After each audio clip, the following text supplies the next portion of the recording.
Ladies and gentlemen, good morning and welcome to the first semi-final. Fantastic day for cricket here. The two combatants on the field are going to be the Stallions X and Clarion Eagles. Both teams during the group stages went 3 wins, 1 loss, and a heavy-duty clash here. Clarion Eagles and Stallions X. I will tell you that this will be a mouth-watering affair. Crisp, cool morning here in northern Georgia. In the middle, our Shah Faisal had a look at the pitch. Shah Faisal, what did you see? Absolutely gorgeous morning here in Paramveer Sports Complex for the all-important semi-finals day.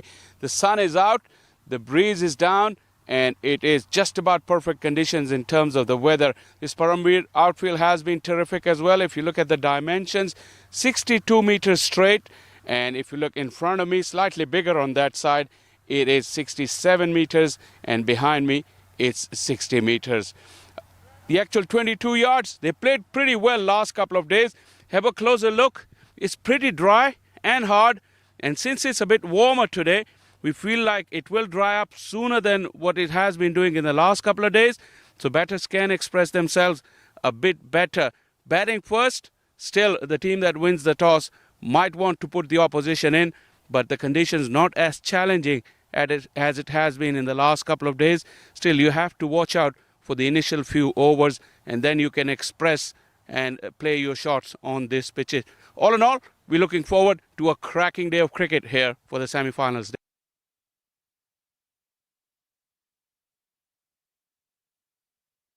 The confirmation there from Shah Faisal, absolutely mouth-watering clash is going to appear right before us here. The pitch conditions and everything look absolutely spectacular. Back to Mr. Shah Faisal in the middle with the captains for the toss. Time for the first semi-final, Atlanta Open 2025.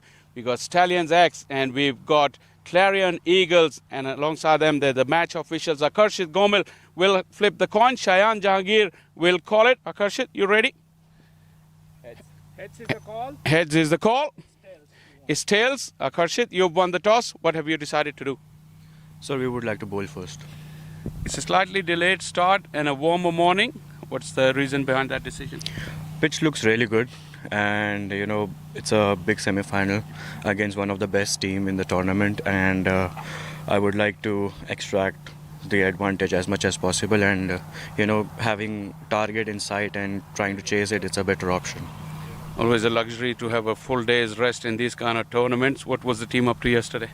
Complete rest, because after playing 4 intense games, I truly believe that boys really wanted that, and we were just sitting in our rooms, chilling, watching others' games. So yeah, it was a good day to have off. And what's the team news? We have one change. Momin is not playing in place of Najaf Shah. Go well, Akarshit Gomel. Thank you so much. Shayan, any difference you would have done if you had won the toss? We would have liked to bowl first as well, but we're making a conscious effort to not let toss dictate the way we play cricket. I think Kingsman has been doing well throughout this tournament, and we look to capitalize on the opportunity we've been given to start the innings and inshallah produce results. It's been a tough tournament, quite a few tough games to come this far. How's the team feeling in terms of the morale coming into this game? Really good. Everybody's looking forward to this opportunity, and we prepared ourselves, and those tough games have prepared us for this bigger occasion, so we're looking forward to it. And what's the team news? We're playing with the same team. All right, go well, Shayan Jahangir. Thank you, sir. So the news from the center is that Akarshit Gomel has won the toss and Stallions will be bowling first. There you have it under brilliant conditions. Not a cloud in the sky. Crisp, cool morning here in northern Georgia, and Captain Akarshit Gomel choosing to have a bowl. There you see the teams: Shahan Jayasuriya, Tejinder Singh, Arakanantha, Shahan Jayasuriya. Very strong top 4. Middle order is strong with the batters, particularly Hassan Mohsin, and then you'll see the bowling later on. Really strong side. As we look at the Clarion Eagles, I will welcome to the mic Mr. Lenny Achaibar. Lenny, good morning. Yes, Brian, thank you very much. And the Clarion Eagles, Pranav Chattopadhyay, Gomel, Krishnamurti, Mohsin, Saif Badar, Matthew Cross, Harmeet Singh, who takes the ball right now, Lamba, that's Abhimanyu Lamba, Stephen Wigg, Usman Tariq, and of course, Najaf Shah. Mouth-watering Absolutely mouth-watering event here at the Paramveer Sports Complex. Lenny opening the bowling with some left arm spin, turning the ball away from the two right-handed batters. The openers, Shine Jahangir, will be the one taking first strike, obviously inside the power play, so it is a bit of a risk, and Shine Jahangir has never met a shot that he does not like. He should have a really interesting contest here earlier on. Two national players, in other words, both playing for the U.S., Harmeet Singh and Shine Jahangir both. And we're all in readiness, as the great Shah Faisal says. First ball coming up.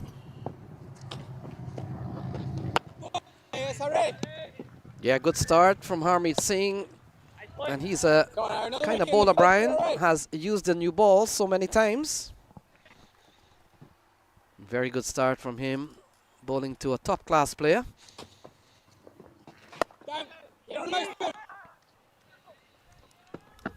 Off the mark, a single. You know, off air earlier, you and I were talking, Lenny, about who the other opener was going to be, along with Shine Jahangir. Well, it appears as though it's Sharad Lumba. Yeah, we haven't seen Sharad at the top of the order in the last couple of games. We saw Kananta one time, and then we saw Tajinder Singh. So, a different strategy, different part of the tournament. And this is one of two semi-final today.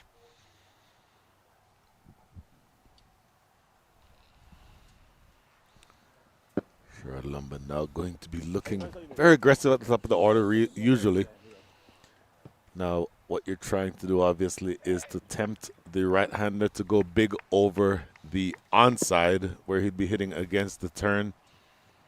We'll see whether or not that strategy takes effect here. So halfway through the first over, Lenny. Yeah, he got a couple of good knocks. Sharad Lumba got a couple of 39, 39, 39, 7. And didn't play in a couple of the games. So he's back at the top of the order with Cheyenne. Worked off his hip. Najaf Shah, who we have not seen in a couple of days, Lenny, is in the field. The big fast bowler will potentially have the ball later on. Yeah, good run back from Najaf Shah. That's a way to get warm up. When he's been given the ball, and I'm pretty sure it's good, it can be any time now. So Najaf will probably use that little run back as a little bit of warm up process when the ball gets into his hand. So as of right now, just ready to tap things around. No big shots being offered yet by this opening pair. But what you want, Len, is consistent runs at the top of the order during the power play. Yeah, we have seen the Stallions X team. Brian Walters at the high side when they batted for us, 197. Finds the outside edge of the captain's bats. Good over. First over bowled here by Harmeet Singh. 1 over in the books, 4 without loss.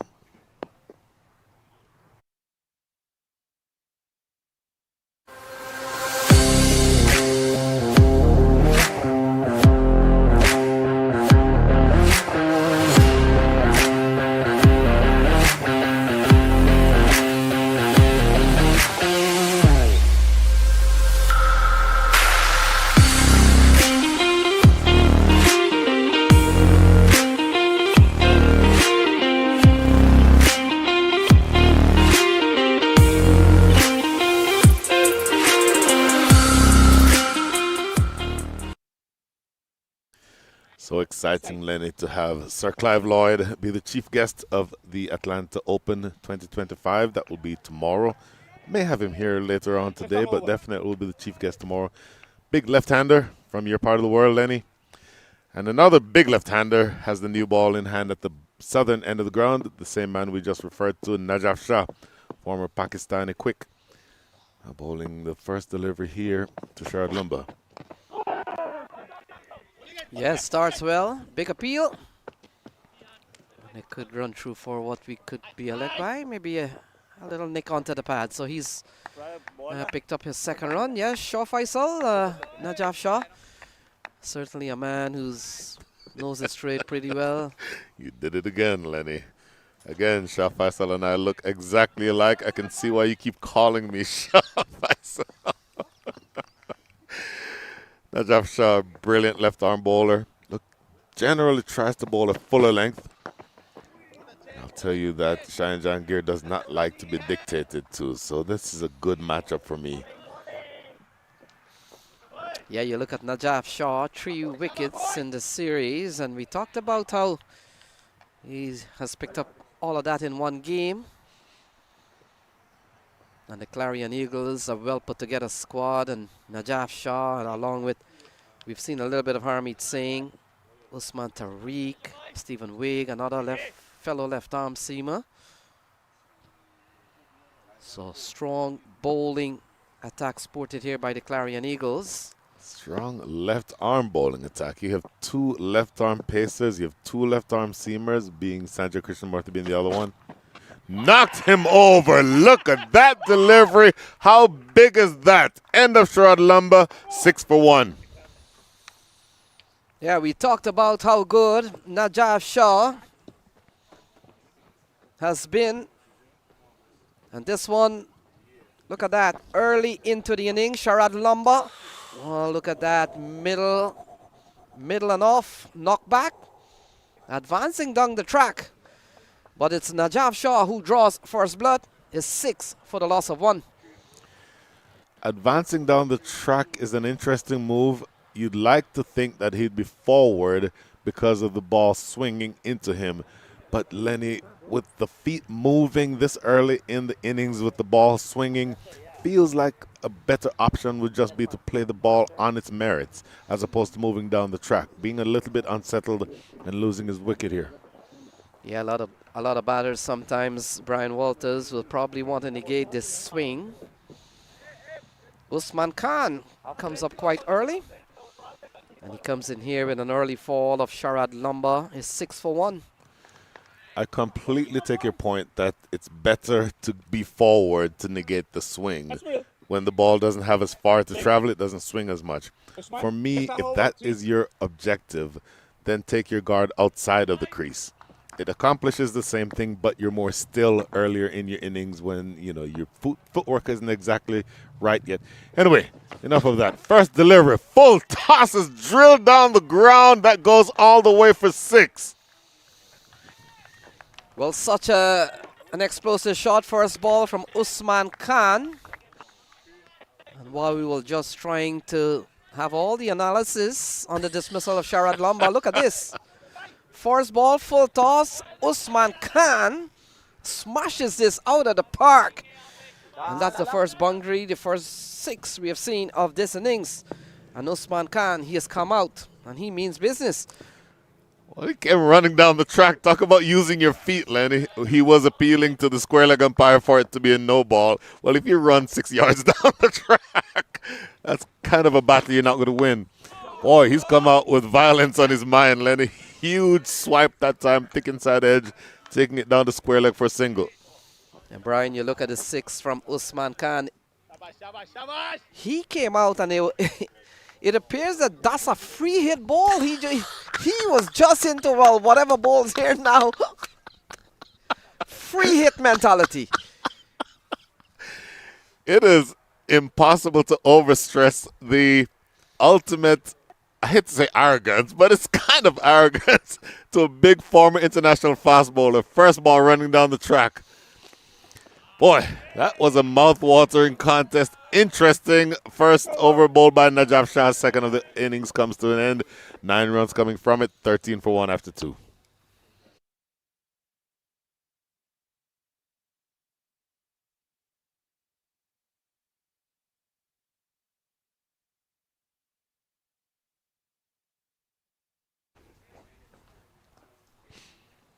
Middle. Boy, well, that woke us all up, Lenny. 13 for 1 after 2. The second over here to be bowled by Harmeet Singh. And he's now bowling to Usman Khan. What approach does he take to the left arm finger spinner?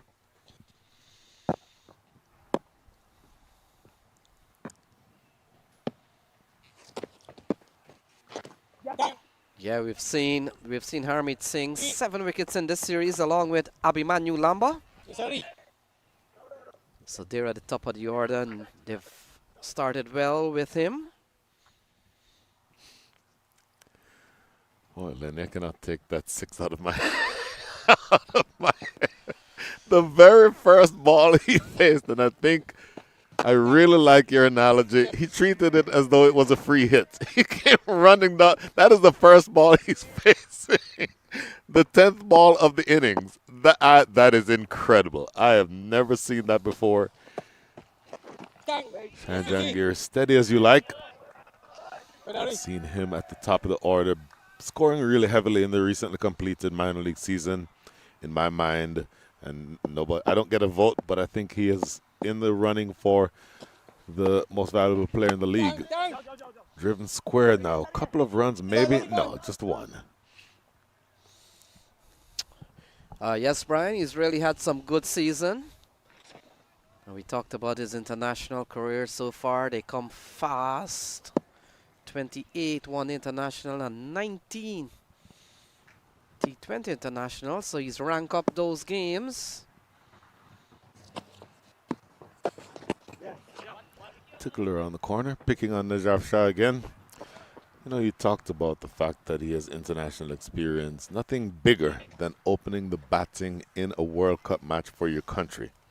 And he did that recently in the World Cup last year, particularly open the batting against India in New York. That's a very big stage, Lenny. You were there probably. Yeah, he's such a quality player. Just doing it in singles as of right now, Shane Jahangir, taking his time to get started. End of 3, 17 for 1.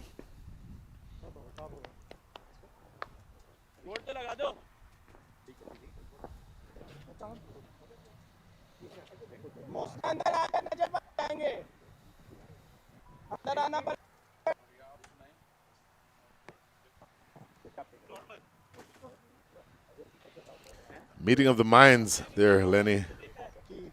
Harmeet Singh, Captain Akashik Gomel, and Najaf Shah, who you would think, in fact, it has essentially been confirmed he will not be bowling his second over the fourth of the innings. It will be a change in bowling. We'll see exactly who this will be. Najaf Shah taking out of the attack after one delivery. Maybe not quite as spry at his current age. I would give Najaf Shah probably somewhere around 40 years old. I'm sure Shah Faisal will correct me if I'm wrong. But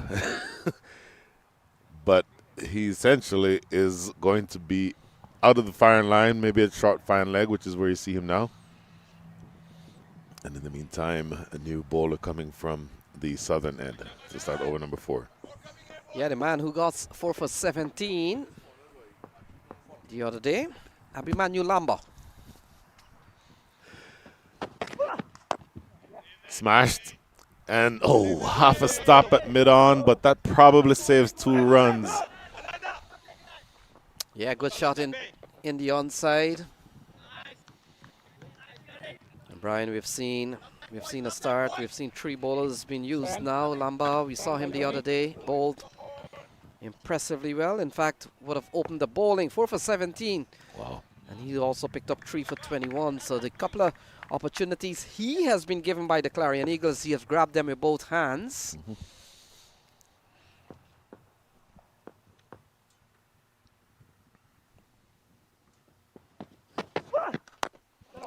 Drilled, but straight to that man, Saif Badar. Look at Saif Badar. When you see him, look at his throws. I can guarantee you, even among all the fast bowlers, he will have the strongest throwing arm of everyone out here. He has an absolute gun for throwing arm. You run on him at your peril.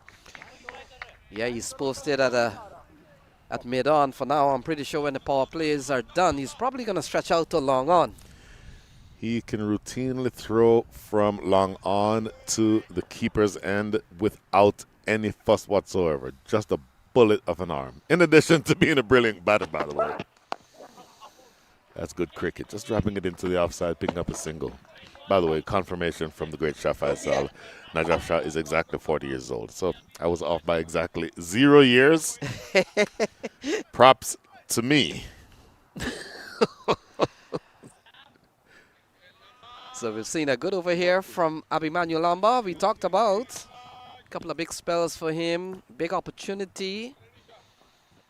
And he's taken over from Najaf Shah, who bowled on this end, picked up the wicket of Sharad Lumba, Najaf Shah. Up and over. You cannot bowl that length to Shayan Jahangir, rather to Usman Khan. He will absolutely do what you just did. Confirmation from umpire Sandeep Gundalekar. That goes all the way for 6. Yeah, this is the second time we're seeing Usman Khan taking a ball out of the park for 6. And that is because first ball he's faced on these bowlers, he have taken them out of the park for 6. We saw his first ball from Abhimanyu Lamba, and then we saw his first ball that he faced from Najaf Shah, both gone for 6s. Now, the one to Najaf Shah, we talked about that. It was a little bit arrogant. This one, essentially, was what you'd expect from a ball that is short and wide. You'll get punished for those. Good comeback delivery there, though. So we talked about 2 semi-final on tap today. This is the first one, Clarion Eagles and Stallions X. And later on at the 2:30 time, Atlanta Fire will come up against the Kingsmen. So Brian, it's semi-final day. And we all come down to the last 4 teams left in the tournament. Started on Tuesday with 10. And we're dwindling down. We want to see who are the last 2 teams. And we'll have to wait until these 2 semi-finals are played today.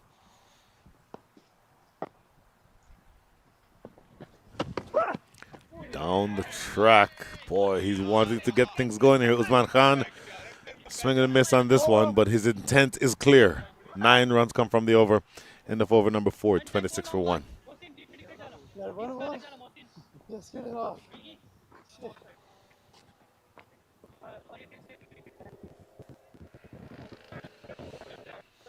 Yeah, we talked about the semi-final fixtures for today. Clarion Eagles, as you can see, they take on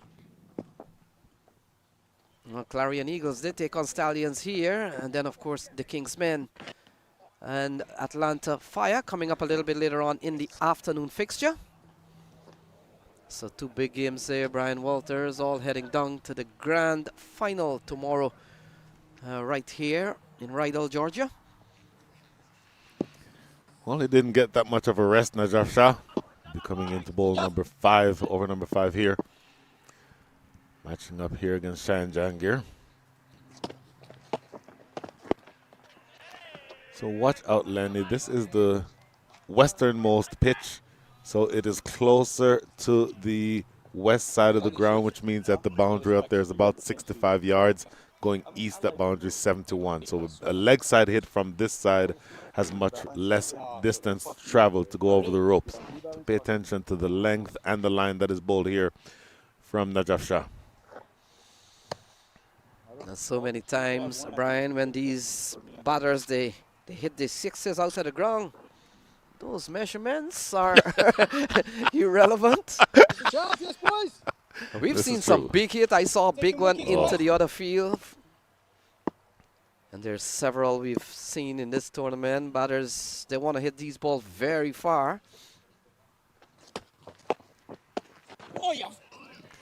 Couple of good deliveries here. The length is spot on. And at Najaf Shah's height, I'd give him maybe 6'3", 6'4", Lenny. He gets good, awkward bounce. Those last 2 deliveries bouncing up awkwardly is Shayan Jahangir. Yeah, to keep Shayan Jahangir quiet, Brian, you've got to be bowling something of substance. And we talked about Najaf Shah and certainly the experience that he brings to the table. Usman Khan, the man on your screen there, a couple of 6s for him already. And they're going exactly 6 runs and over, so still very even for the time being. The batters haven't run away, the bowler hasn't gone too loose. And Najaf Shah with a couple of dot balls in this over so far.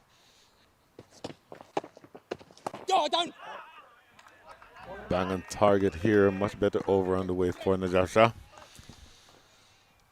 Yeah, we've seen 3 bowlers already, still so much options for them again. Stephen Wigg, Mohamed Mohsin, he's been quiet this series. Sanjay Krishnamurti, and of course Usman Tariq. So those could be the overs, those could be the bowlers to give you that remaining overs that is left.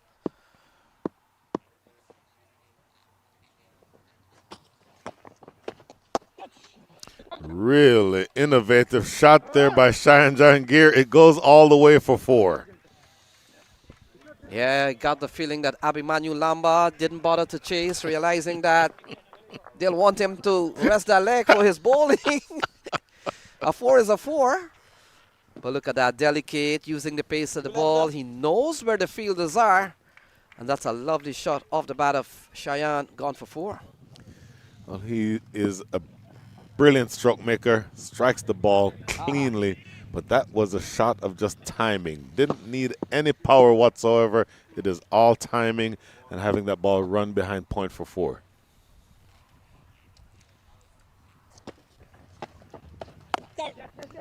Quick single, well done.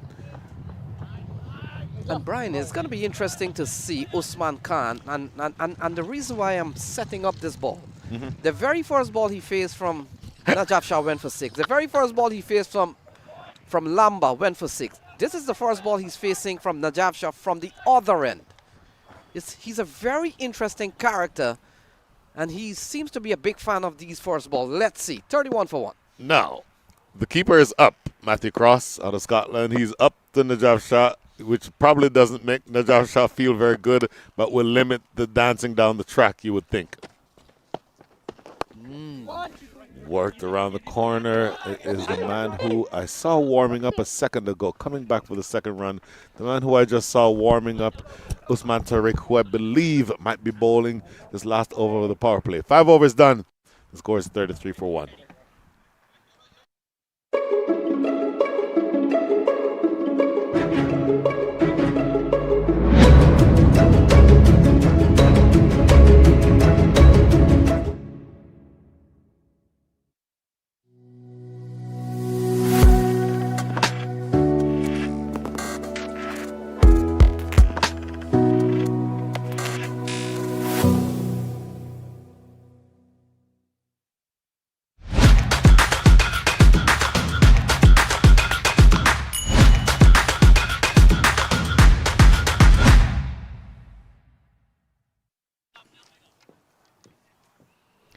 Mouth-watering contest, Mr. Shah Faisal, as Abhimanyu Lamba comes into his second over, and he is dismissed. Over, wide, long on for 6. Wow, what a strike. Really got under it, and it carried a long way.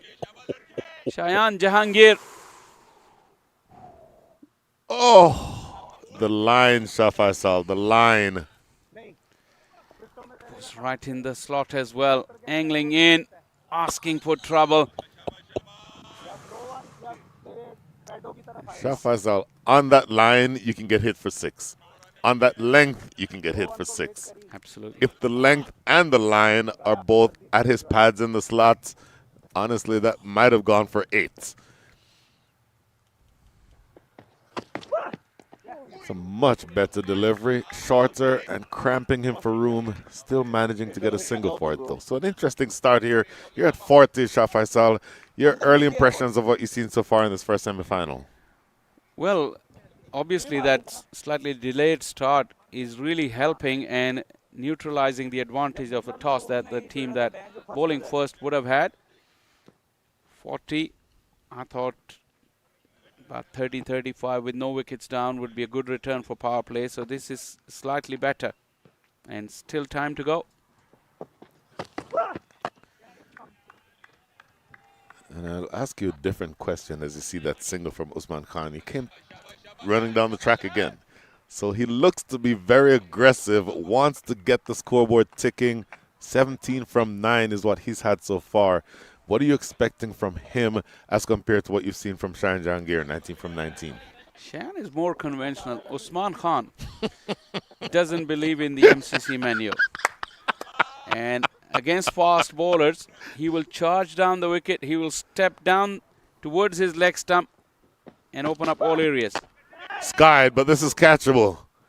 Running back, actually just out of reach of, I believe that's Akarshit Gomel running back from sort of inside the circle. But a couple more runs here. Shayan Jahangir now starting to warm up.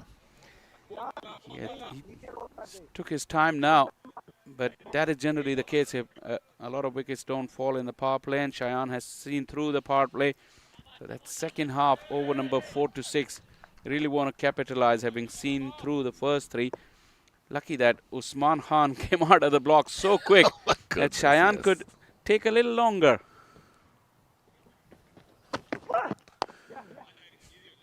So evidence there, Shah Faisal. He was winding up for a big one, wasn't he? He just checked his stroke at the last minute. These modern day cricketers, this power play has been given immense importance, and they want to just set the stall nice and early. Someone had to leave the house nice and early to come here for a Saturday morning start. Obviously, it's weekend, so the Paramveer Sports Complex will be packed to rafters. All 6 fields, you'll see games being played today and tomorrow. Coming to the back end of the cricket season in this part of the world. Tell you what, that was less an appeal and more of maybe confirmation that the plan was executed wide and outside the line of off stump. Last ball of the power play is a dot, but 11 runs come from it. Look at this replay here, Shah Faisal. Yeah, that's Usman's preferred method. Like I say, he'll come down the wicket and he will give himself room. It's not even in the shot on the last one. End of 6, 44 for 1.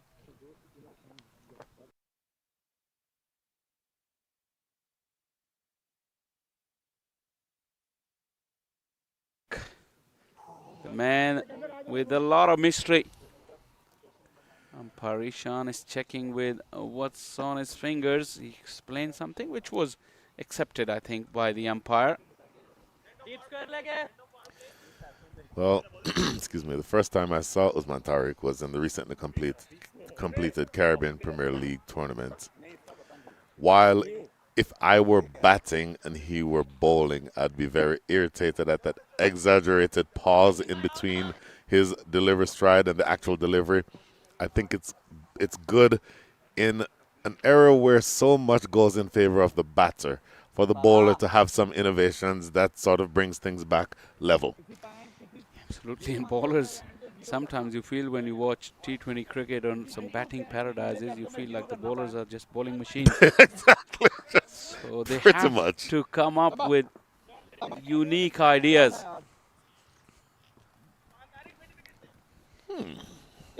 We have a special lunch later on, Shah Faisal. Brian, do not start.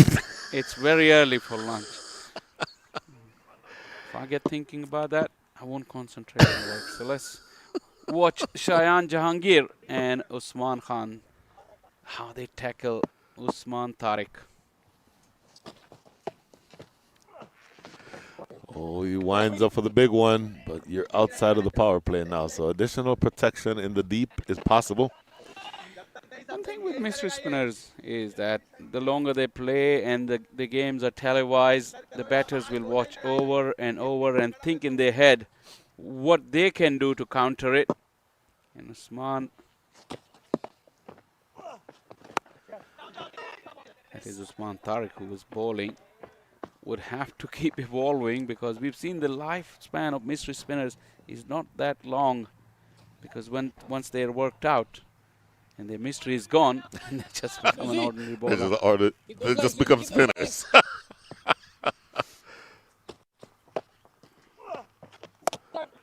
So you talk about the fact that the more that you're able to watch the mystery spinner, the more the mystery dissipates. Well, you'd have had a lot of footage on him from the recently completed CPL, so you know that these Stallions X players would have been watching every single replay from that tournament. That is close. Umpire Ishan Mulay, my apologies, Umpire Sandeep Gandalekar says not out. Yeah, that was the off spinner. In a tangle, Usman Khan.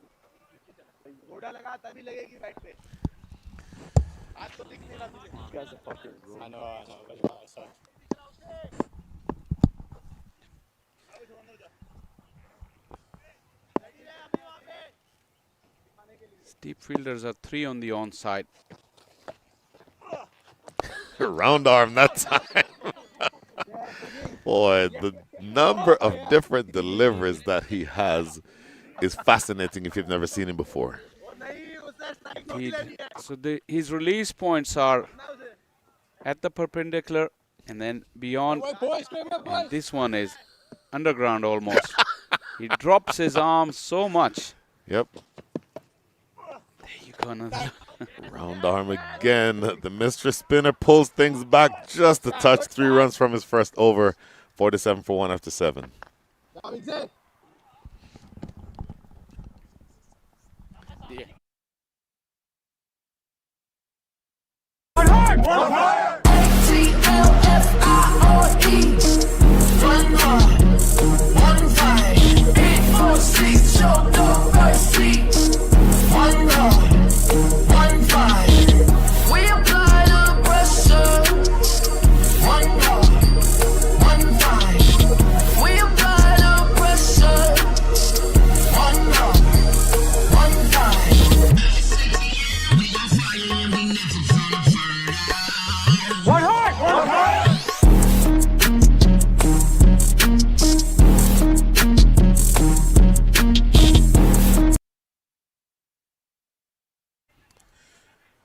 Here at the Paramvere's Cricket Fields, Paramvere Sports Complex here in northern Georgia. Radel, to be specific, ladies and gentlemen, if you are anywhere within range of Radel, Georgia, these matches with high-level international type players and first-class players and top U.S. players is completely free to attend. And speaking of top-class players, another one here, Stephen Wigg, left on pace. First ball of over number 8 worked into the leg side for a single shot, Faisal. Stephen Wigg is another of those cricketers whose stakes have risen recently quite a lot. He's been on the scene of minor league for a few years, but he's really blossoming, and his skill set is really improved in the last 6 to 12 months. It's a crucial phase of the game now. Power play is done. That middle phase generally determines which way the innings can go. If a lot of wickets don't fall in this phase, they can set up a platform to launch. Good length. Bang on target with the Yorker. And well played ultimately by Usman Khan. Shah Faisal, in the background a couple of times, we've seen some of the weekend cricketers around, and particularly at the north end of the ground, there's players in whites.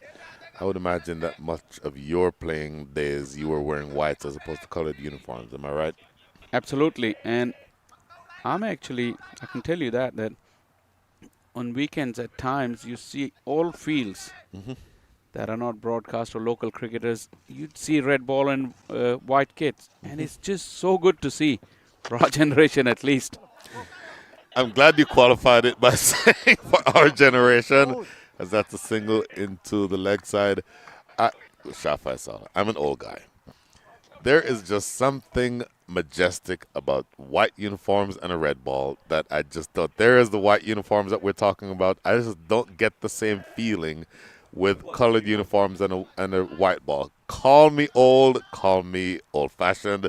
I will take all of those fired shots if you want, but there's just something magical about red ball cricket to me. It is absolutely, no doubt about it. Off from Stephen Wigg, staying maybe just a little bit low, worked into the leg side. Good over on the way here for Stephen Wigg. 4 singles from the first 4 balls. Stephen Wigg is not the tallest of the blokes around, so he doesn't extract a lot of bounce. He's probably more skiddy. That is what the conversation is, I think, between Akarshit Gomal and Usman.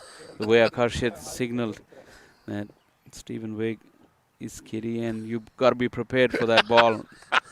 Just give him something to think about. I mean, there can be two views about it, but I just absolutely love the camaraderie between the players, especially at this level. If we're talking about international level, I can understand there has to be a little bit of a needle between the two sets of players on the pitch. But at this level, it's just good to see all these players getting along so well. Skied, how deep is it?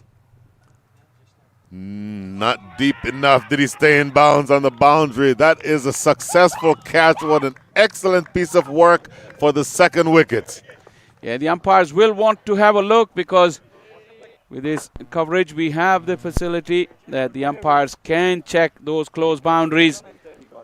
He took the catch, stumbled a little bit, but we couldn't get to see the view of the rope, if how close it was. And let's have a look from this angle.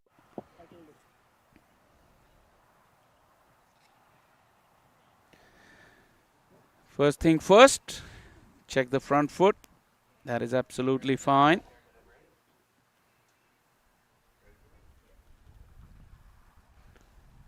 This is the picture that the umpire will want to make sure.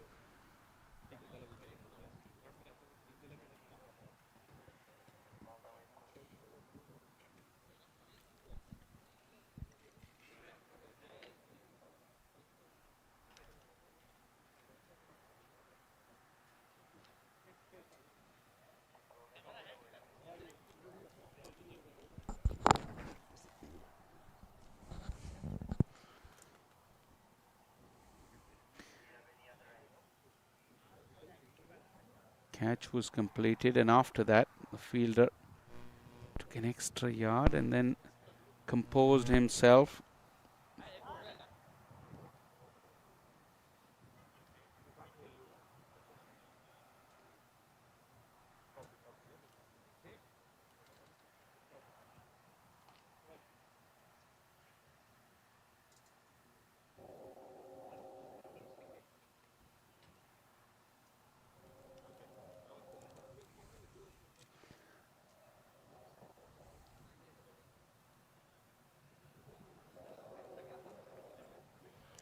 That's where when he lands on his right foot, he's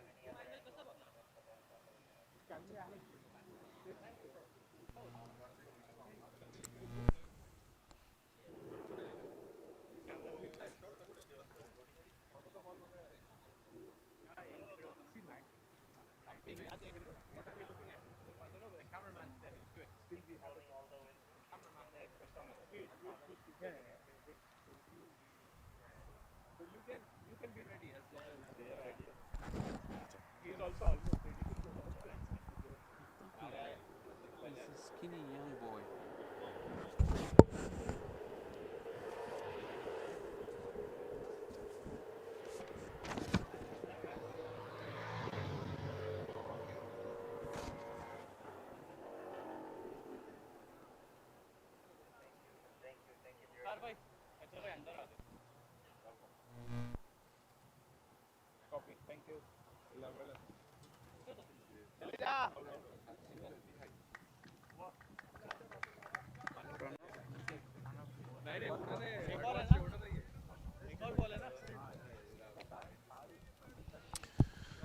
Well, I think Shah Faisal, after having a few minutes to look at that dismissal or the catch taken on the boundary and then the subsequent fancy footwork, umpires are sufficiently convinced that the fielder in that area of the field did enough to believe that that was adjudged to have been a catch completed on the field of play. So I guess another way of saying it, that there was, in NFL terms, there's not enough evidence to overrule the call on the field. Absolutely. That's a fair call, because if the evidence is not conclusive, then you have to stay with the on-field decision, whatever the umpires reckon on-field. And Usman, in fact, Jahangir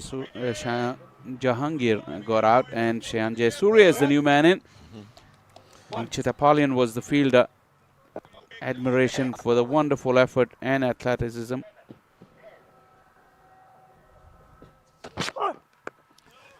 So Shahan J replaces Cheyenne J. So The other way around.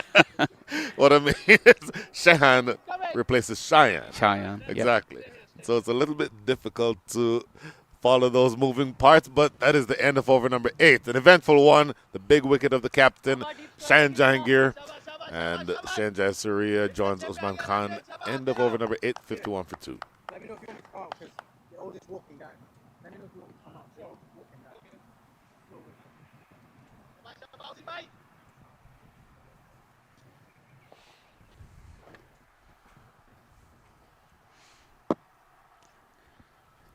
Usman Tariq will resume. Now will have a chance to bowl at the new batter. So, not immediately though. Usman is on strike. Very pronounced back foot movement from Usman to get it back and across way outside the line of the off stump. That got him in a tangle last over when Usman Tariq bowled that off spinner which cut back into him. A little bit of a personal battle building between the two.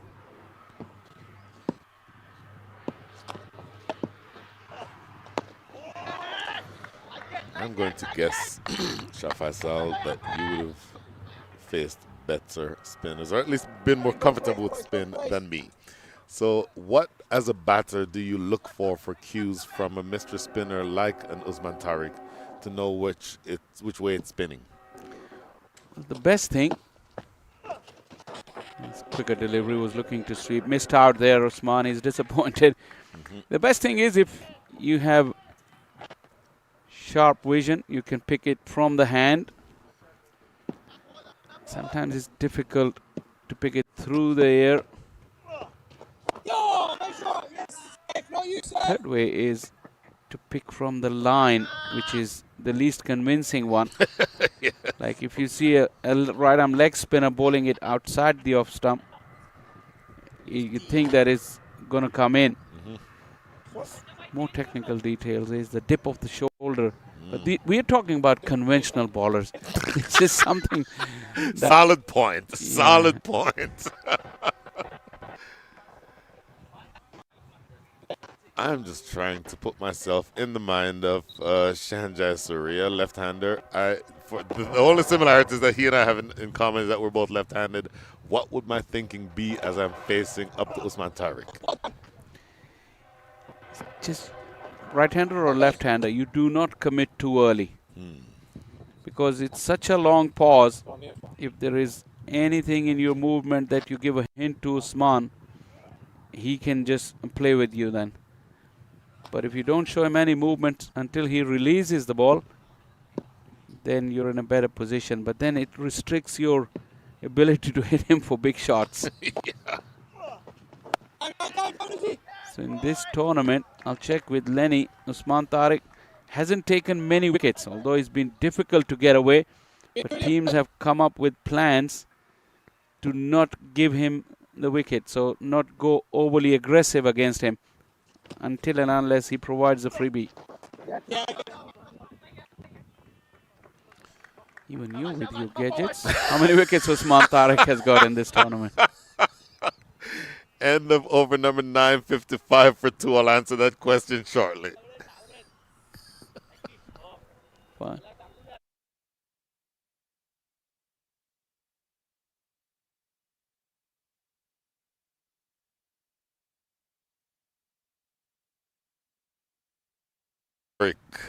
In this tournament, 5 matches played, 16 overs bowled, 5 wickets, 93 runs, best bowling of 4 for 23. So 4 of those 5 were in one match, so not much done otherwise. Interestingly to me, his economy rate is higher than I would have expected in this tournament. It's just short of 6, 5.8. So he is a mystery spinner, but they've been able to figure him out, save for that one game. Yeah, that economy of less than 6, any captain or any team would take it. Less than a run a ball in this format, and to carry that as much threat of wicket taking as Usman does. But yeah, teams have really just gone quiet against him. And those 4 wickets came in one game, so 3 games out of 5 he went wicketless. Yep. But it's nothing to suggest he was taken to cleaners or anything. So no. Teams have come up with plans. That's smart. So back to Stephen Wigg to bowl the 10th over of the innings. Good over. Took a wicket in that last ball or the second to last ball of his first over. Worked around the corner. Luckily, for Stephen Wigg that went directly to the field, and Najaf Shah had short fan leg 1 yard, maybe 2 feet to either side of him, and that's 4 runs.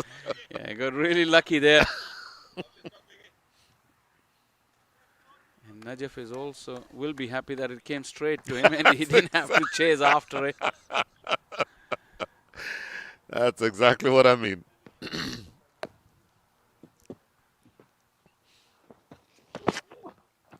Down the leg side, that line is one that you will regret having bowled to a man who is as aggressive as Usman Khan. Yeah, you don't want to give him that kind of opportunity. I can understand what Stephen Wigg was trying to do, to cramp him for space, not give him any room. But then that line was too straight. Easy pickings for Usman. Much needed boundary because the innings had stalled after that power play. There were 44 in the power play, 44 for 1 in 6 overs. So the next 4 overs, or just 3.5 overs, haven't yielded many. And they've lost another wicket in the process. Oh, skied. And Najaf Shah, unfortunately, has some work to do here. Second 4 in the over. Yeah, he got under it, using the pace with both third man and fine leg up in the ring.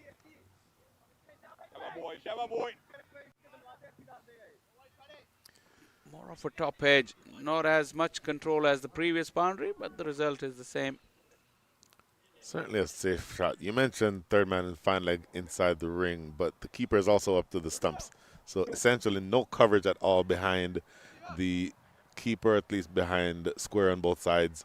So relatively safe shot under those circumstances. Well, 10 off the over as Stallions X. They're looking to regain the momentum after sluggish 3 overs from 7 to 9.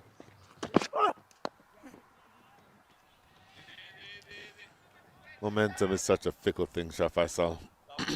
In the last 5 overs, including this one, 33 runs scored. So 6.6, just a little bit more than a run a ball.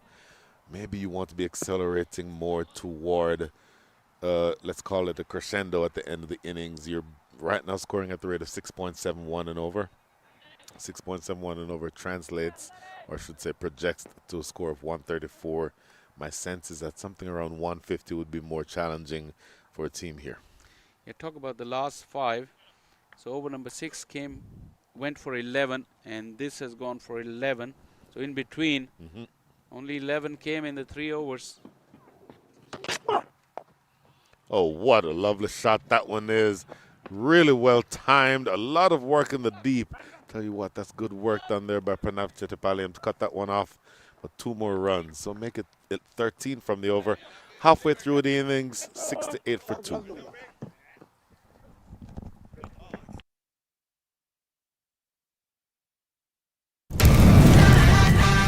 Atlanta Fire, star-studded Atlanta Fire, one of the favorites.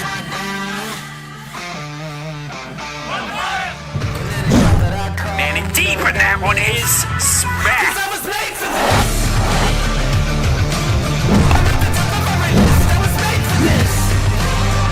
Oh, this one is lobbed into the onside, a slow, short ball.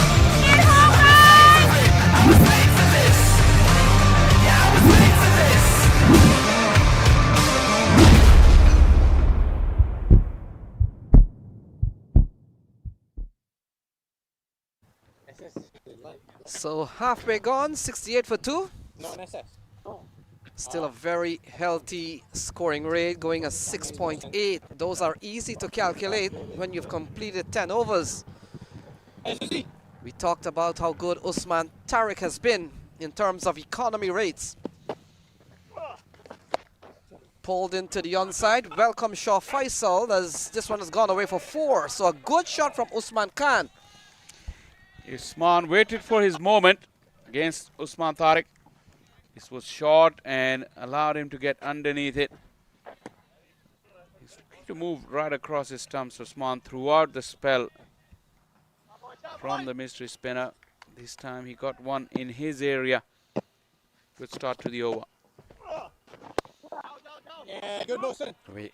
We look at 68 at the end of 10, Shah Faisal, and when you look at some of the 10 overs mark score that has been par on this ground.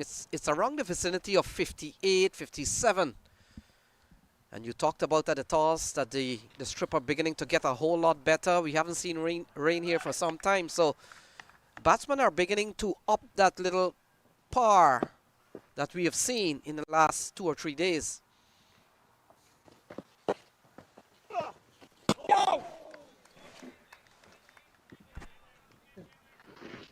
Yeah, first ball went for 4. And a couple of good comeback deliveries here from Usman Tariq. Shehan Jayasuriya, his playing style certainly suits these middle overs. Oh, slice in front of Stephen Wigg, and it goes away for 4. Streaky boundary. Beautifully flighted by Usman for once and lured Jayasuriya. Stephen Wigg is a very, very good fielder. But with Usman's pace, it was one of his slow deliveries, so it didn't have the pace to carry to short third. And in the attempt to take the catch, the boundary went away. Can't blame the fielder for that, because you have to take the aggressive option. As now Usman Tariq wants him a little closer, even fielder at point as well. You're both hanging at the edge of the circle, and now they're 5 yards in from that 30-yard circle. Yeah, a couple of 4s in this over. This has been a good one here for the Stallions X, and even good running. Shehan and Usman Khan, good running there. Shah Faisal, we've seen an over that has gone for 10 so far, in fact 11. Yeah, boundaries have come, and now good placement, excellent placement from Shehan Jayasuriya. It's probably one of the most expensive overs from Usman Tariq in this tournament. Yeah, playing a miss, so 11 gone is 79 for the loss of 2.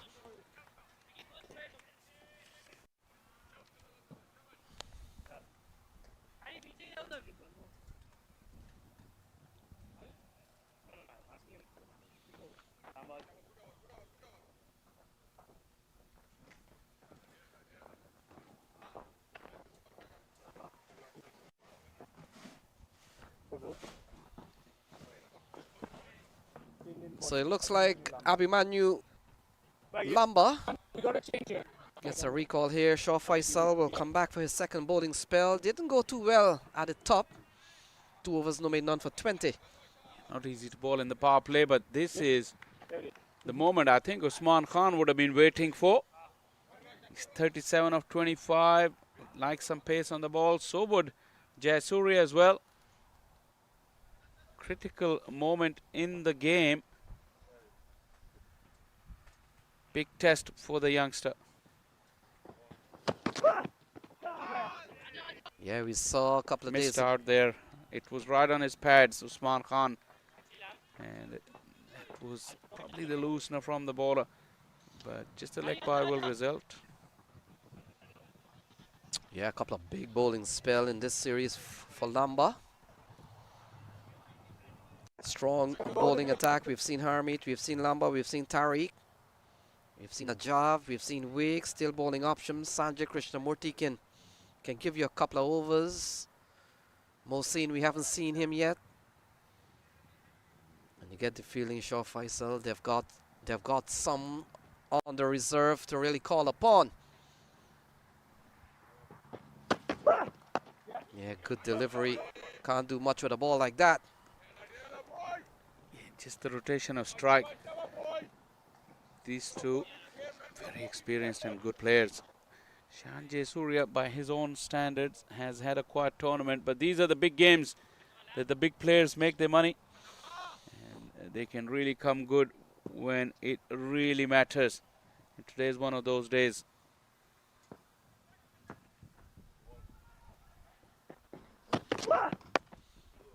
Yeah, driven into the offside. Krishnamurti runs around. Yes, Shah Faisal, by his standard, his highest has been 30. He got an 18. Other than that, a couple of single-digit score. A man who has played 12 ODI and 18 T20 international for Sri Lanka. Have now settled in this country. We've seen so much of him. Every tournament that we have attended, Shaw Faisal, always an active cricketer. And he's that type of player that can play those dual roles. He can knock it around for the time being. And don't be fooled by that, because he scores quickly when he wants to.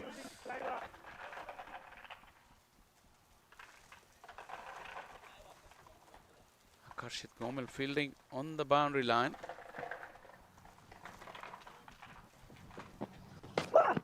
Oh, got himself in a tangle. The big shout. Umpire says no.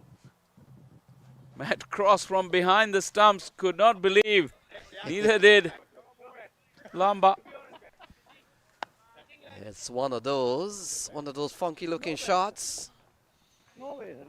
A shot that we've seen Jayasuriya execute on a few occasions, Shaw Faisal, if you've seen him bat long enough. Interesting replay here coming your way. It came off the bat. He's absolutely knocked the cover off of it, and Lamba, when he sees that replay and sees his reaction, he may get a bit embarrassed. Balled him. So sweet revenge here for Lamba, and he's taken out Shahan Jayasuriya. Well. That was a comprehensive and conclusive. Lamba still thinking about that previous leg before shot, but he's come up with a fantastic delivery. And Shahan Jayasuriya, who's looking to go big, has been castled. He saw the length and went after it, but he lost his stumps, and the partnership's been broken. 82 for 3 Stallions. One ball.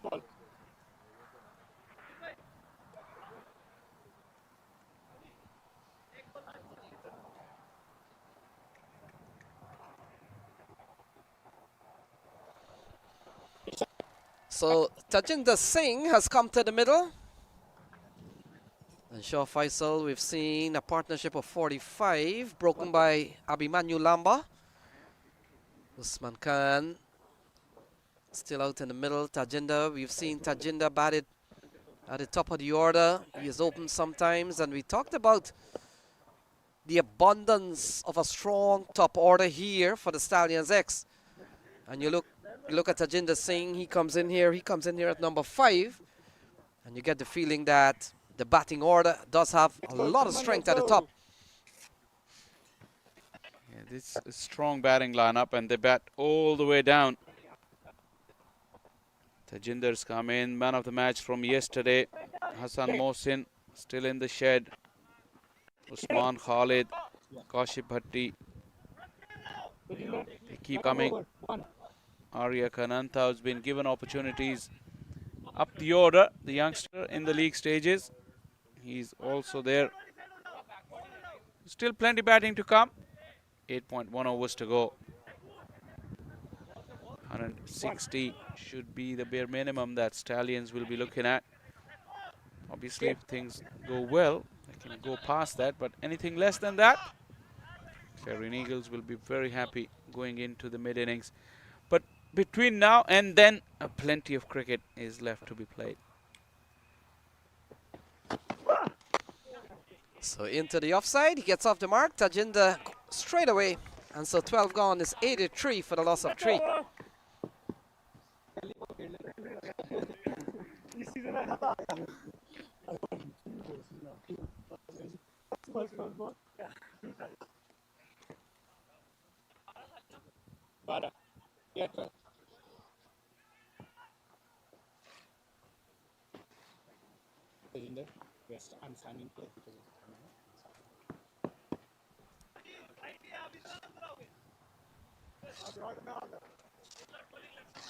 So Harmeet Singh gets a second spell. Shaw Faisal very tight at the couple of overs that he's bowled. 2 overs, no made, none for 8.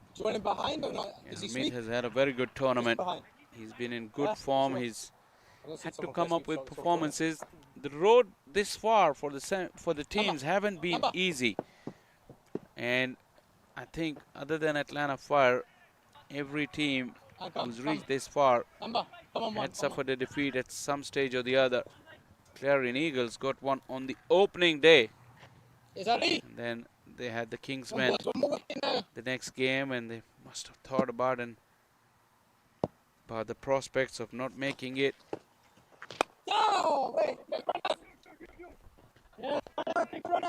Tajinder coming back for the second.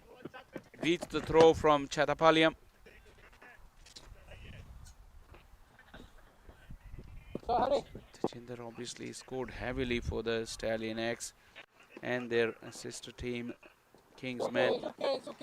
Not too long ago, they were in Australia playing a tournament, and Tajinder really did well over there.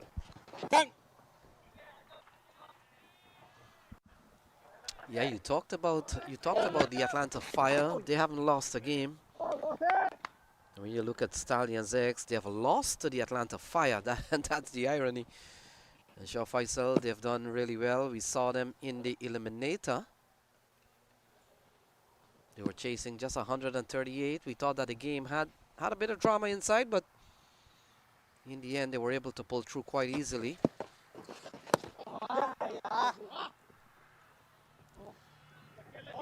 Not a good over here from Harmeet Singh. We talked about how good he's been in his couple of overs that he's bowled before. Wide given by the umpire. Injury for Matt Cross. There's a couple of substitutes running on. Umpire Ishan intervenes too. No help needed by Matt Cross. Still holding on to that thumb. Part and parcel these injuries of a wicketkeeper's life. Most of the wicketkeepers who've had a longer career, you would see that they'll have crooked fingers from blows as the one we saw, and single on the next ball as well with Tajinder. So he's gotten off to a good start on his first few deliveries, able to pick up runs and rotate strike.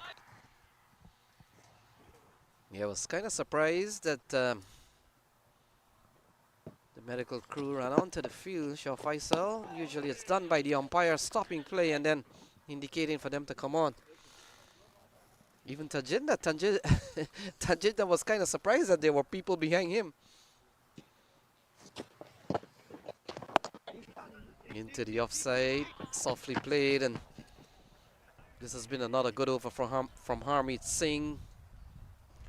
One thing with Usman Khan is that in this format, T20, he's a century maker. Once he gets to a start, he knows how to convert them into hundreds. Once again, misses out on the sweep shot, but will collect another wide. The Stallion X. Talk about Usman Khan and his career. Whenever he's gone on past 30 or 40, it's more likely he'll convert it into 100. Yeah, driven into the offside. This over will come to an end. So 13 gone. And they're batting at 93 for the loss of 3.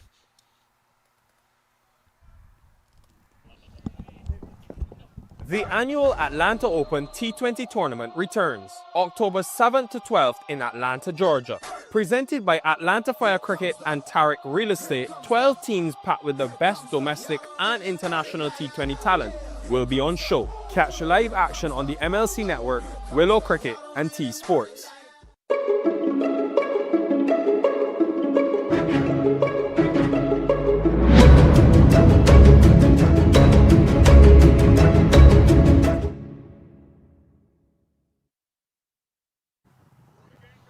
Talking about Usman Khan, who's going to take strike. It's a very, very interesting story of his career. He looks to go big. Of course, he left Pakistan and played his cricket in UAE. And when he was on the verge of qualifying to play for UAE, before that, he scored a couple of hundreds in PSL. It's gone up. How far? Very, very far. Fielder can only watch it sail over his head. And Usman Khan brings out the big shot. Yeah, massive shot again from Usman Khan. That's his third six. And look at that. Slugged into the onside. Gone a long way. He took one hand off the handle. Have a look at that. And he still went so far. This one is wider. He's gone up again. And he's gone over again. That is terrific batting from Usman Khan. And he's closing in on that half century. In fact, he has gone over 51. Second half century of the tournament for Usman. Yeah, a couple of sixes here. And 2 milestones accomplished. He gets his 50. The 100 comes up for the Stallions X. And Now stays back in the crease and maneuvers the ball. 2 sixes and a single. Makes it a very good over for the Stallion X against the ace bowler of the opposition team. Usman Tariq has been put away. Continuing with that story of Usman Khan.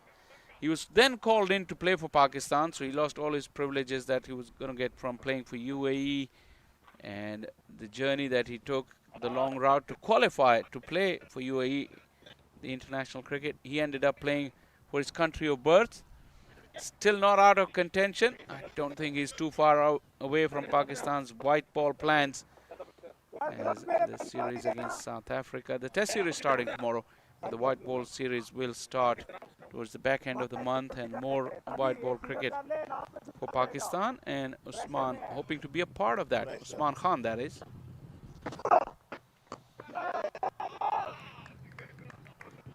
yeah, busy life of cricketer these days. Hardly any window to rest. This over's gone for 13 so far from Tariq.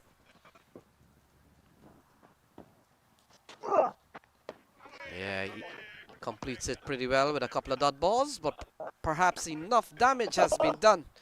14 gone, it's 106 for 3.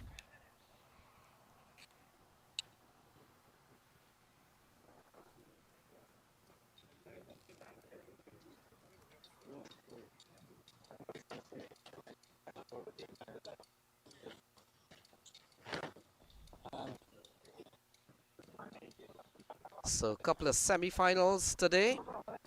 Clarion Eagles and Stallion X here, and then later on coming up, Atlanta Fire, they'll come up against the Kingsmen. That game is at 2:30 p.m. And folks, if you want to catch up on all the scores, you can go to PVCC Cricket Clubs, and you've got, that's the tournament scoring page, and you can catch up on all the scoring, all the past games, all the fixtures, and certainly games to come.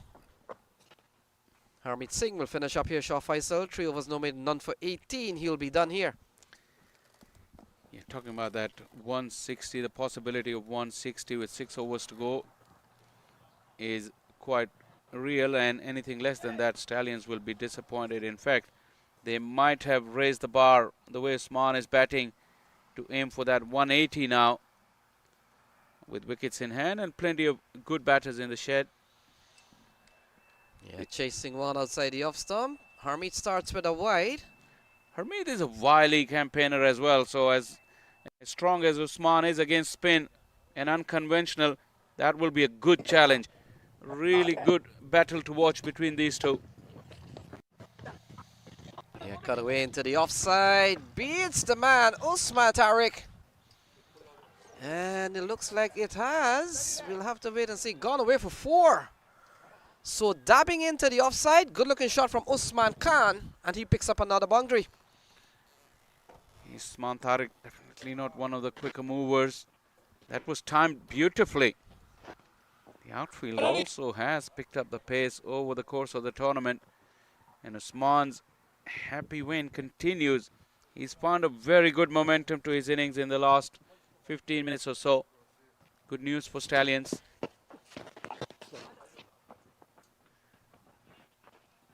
Shah Faisal, we saw him getting just 6 short of a century. Only one century in the tournament so far. We've seen 2 hat-tricks, by the way. And we talked about Zia ul Haq when next he plays. We'll have to keep an eye on that.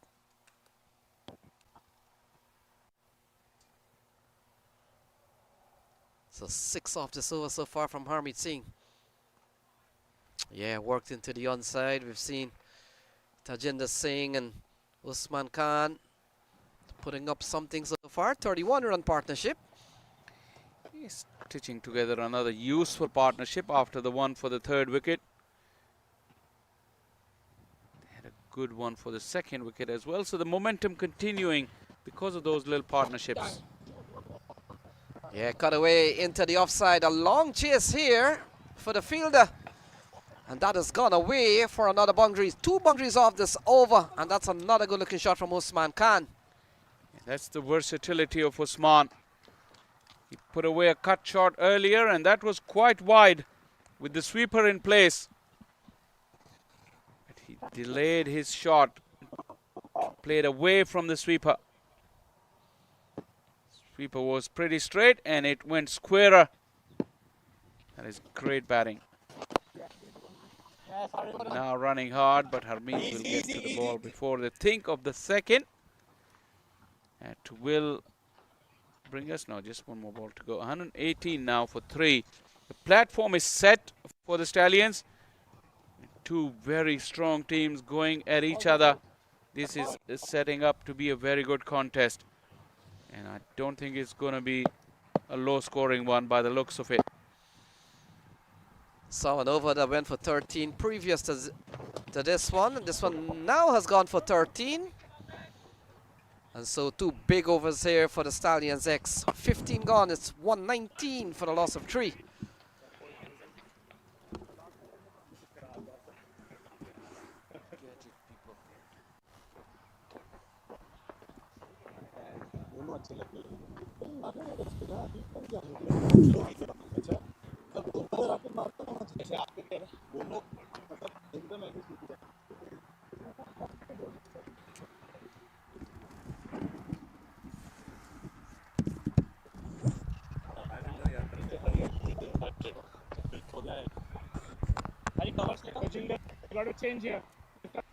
So 15 gone, it's 119 for 3. Najaf Shah has been reintroduced into the attack and in comes Brian Walters. But the only thing that I've had in common with Najaf Shah is that we're both left-handed, Lenny. So the comparisons begin and end right there. Tall left arm quick, looking to bowl to Tajinder Singh. It's going to be interesting to see Usman Khan's approach the rest of the way in these last 5 overs. 62 from 37, very belligerent innings from him. He'll be looking to accelerate toward the finish line here as you get toward the last 5 overs of this innings. And the projection certainly on course here for definitely 150. Question is, how much beyond 150 can the Stallion X put this score? Talked about projections, Lenny. Current scoring rate, 7.91. Project that forward, you looking at 158. It would feel, based on this platform, a couple of decent partnerships, 45 for the 2nd, 31 for the 3rd, and already unbeaten, 38 for the 4th. With this sort of platform, you'd want to aim for at least 175. You'd think 175. Maybe that's a little stretching it, but 10 and over gets you to 168, 11 and over gets you to 173. If Usman Khan stays there, then that could potentially be where you end up. Caught away, a slashing shot through the offside and gone away for 4. He hammers this. Just a little bit of width. Najaf Shah wanting to be a little bit closer to off stump, and Usman Khan will be very fearsome on anything that is too loose, just a little too wide. And watch this replay. Oh, didn't quite see it there, but to me, that was just a little bit outside the line of off stump, and he helps himself to 4 runs. So with pace on the ball, lovely shot again. We've seen, and we've talked about Usman Khan. He's got into the 90s. And another big knock for him Najaf Shah continues into the offside. Sanjay Krishnamurti and Brian Walters. We were on comm when we saw the very first ball. He came out, was off Najaf Shah. And they took him out of the park. He hasn't looked back since. It's a very belligerent innings, as I mentioned, 67 from 39. So that is going great guns. I don't know that there's any way that you can ask for anything better than that, particularly when he came in at the fall of the first wicket. He's been belligerent from the very first ball.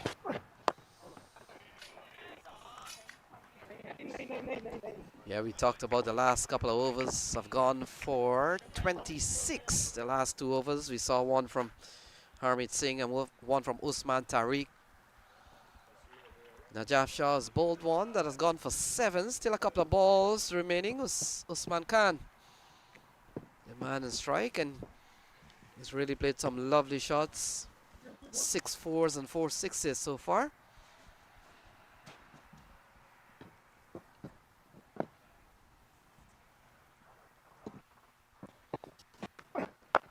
Into the offside. Fielder will come around. Looks like Stephen Wigg and keeps it to only 1. Good work from Stephen Wigg in the deep. The advantage for him is that he's left-handed. That ball is to his left. So if it were a right-hander running to their left, trying to pick that ball up in the deep, you could potentially look for a second run there. But Stephen Wigg going to his strong side, that becomes a more difficult decision for the runners to make to try to go for that second run. So good over here underway, even though you had that boundary, just 4 singles otherwise. Last ball coming up. Yeah, will have to be rebowled. And an over that's gone for 9 comes on the heels of 2 expensive over from the Clarion Eagles. Yeah, that's the man in the house, Sir Clive, Brian Walters. Lenny, we are in the presence of greatness. Yeah. Hopefully we'll be able to get Sir Clive on the air with us sometime in the next several overs or either this game or the following game. No question that that's something really, really brilliant for us to be able to experience right here at the Paramvera Sports Complex. So again, a couple of wides from Najaf Shah. Well, you see what he's trying to do, trying to keep the ball away from the power stroke on the leg side. I don't know that it needs to be that wide where he's aiming for just inside the wide line. And remember, the hit to the leg side from here is the larger side of the ground. It will be about 71 yards to the mid-wicket boundary. For me, I'd want to keep it certainly wide of off stump to make him drag it from out there, but it doesn't have to be all the way to where he's threatening the wide line on the offside. And we've seen a couple of slices already gone. So final ball. Straight down the ground. Sanjay Krishnamurti gets in front of the other fielder. And look at that, they come back for a couple of runs. I'm pretty sure that the umpire will have a look at this one. Sanjay Krishnamurti is a brilliant athlete, and to the point I just made, he's running to his right. He's a left-hander, but somehow manages to orient himself around for that big throw. And the umpires are certainly going to go upstairs. Lenny will take a look along with the umpires.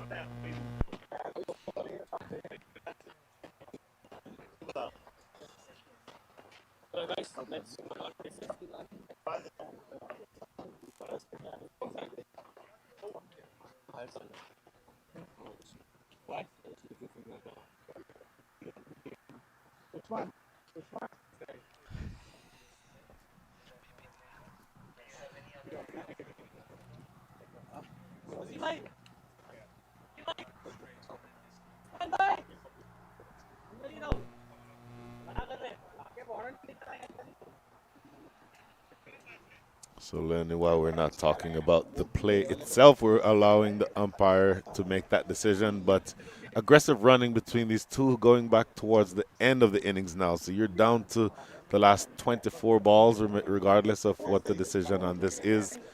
And a typically aggressive partnership building. Again, this partnership now worth either 48 or 49, depending on the results of the umpire's decision.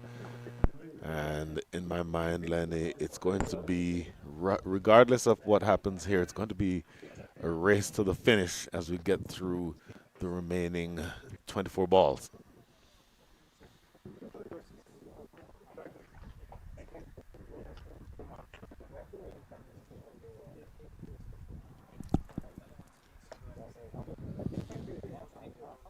And the fact is, Brian, it'll be Usman Khan in trouble.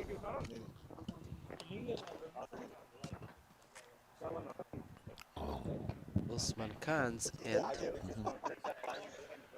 And I'll tell you that once again, we preface everything by saying regardless of the outcome of this decision here, and the technology people are doing what they do to try to get the best view for the umpires, I don't know that I would have wanted Usman Khan to be going back for that second run, because this is the last ball of the over. See, he could potentially have been thinking, okay, I need to get on strike for the next over. That's what he was thinking. But Tajinder Singh is a batter of repute. He knows what he's doing. And my sense would be that that decision is one that could potentially have resulted in a wicket. We'll see exactly what the decision made here is, but you're looking at the back end of an innings that, in my mind, is going to be very tricky.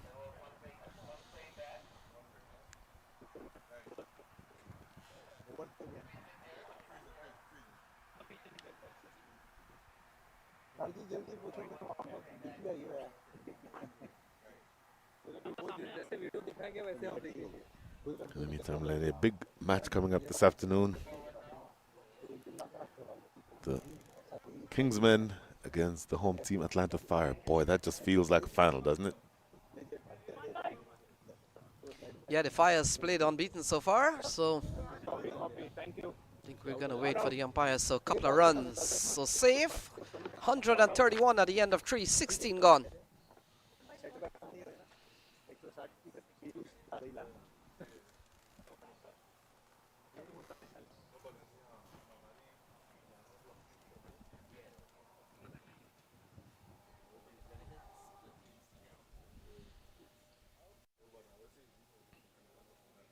So Stephen Wigg will continue. Brian Walters, we've seen another tall over here for the Stallions X, and we come down to the last 4. Last 4, first of which will be bowled by Stephen Wigg. So in theory, Lenny, you could go Najaf Shah, Abhimanyu Lamba, Stephen Wigg the rest of the way. Yeah, we've seen Harmeet Singh done 4 overs, no men, none for 31. And also Usman Tariq, 4 overs, no men, none for 31. So Stephen Wigg, left arm pacer, will come into bowl to, looks like Usman Khan on strike.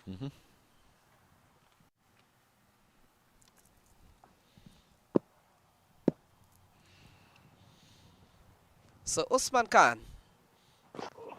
Oh, down into the leg side, over the shoulder, and outstretched hand of Najaf Shah, and gone away for 4. Lenny, the 25-year-old version of Najaf Shah probably gets that one. A little bit to his left. He's a left-hander, so it's to his strong side. I suspect that the younger version of him would have left his feet, have maybe missed his hand, outstretched left hand by maybe a foot. So the margin of, let's call it the margin of error, relatively small, but ultimately 4 runs. So we've seen 7 4s off the bat of Usman Khan, Brian, coupled with 4 6s. And we come down to 22 left here now, 22 ball, 5 in the over so far. So a big start for the Stallions X in this over. We've seen a boundary already.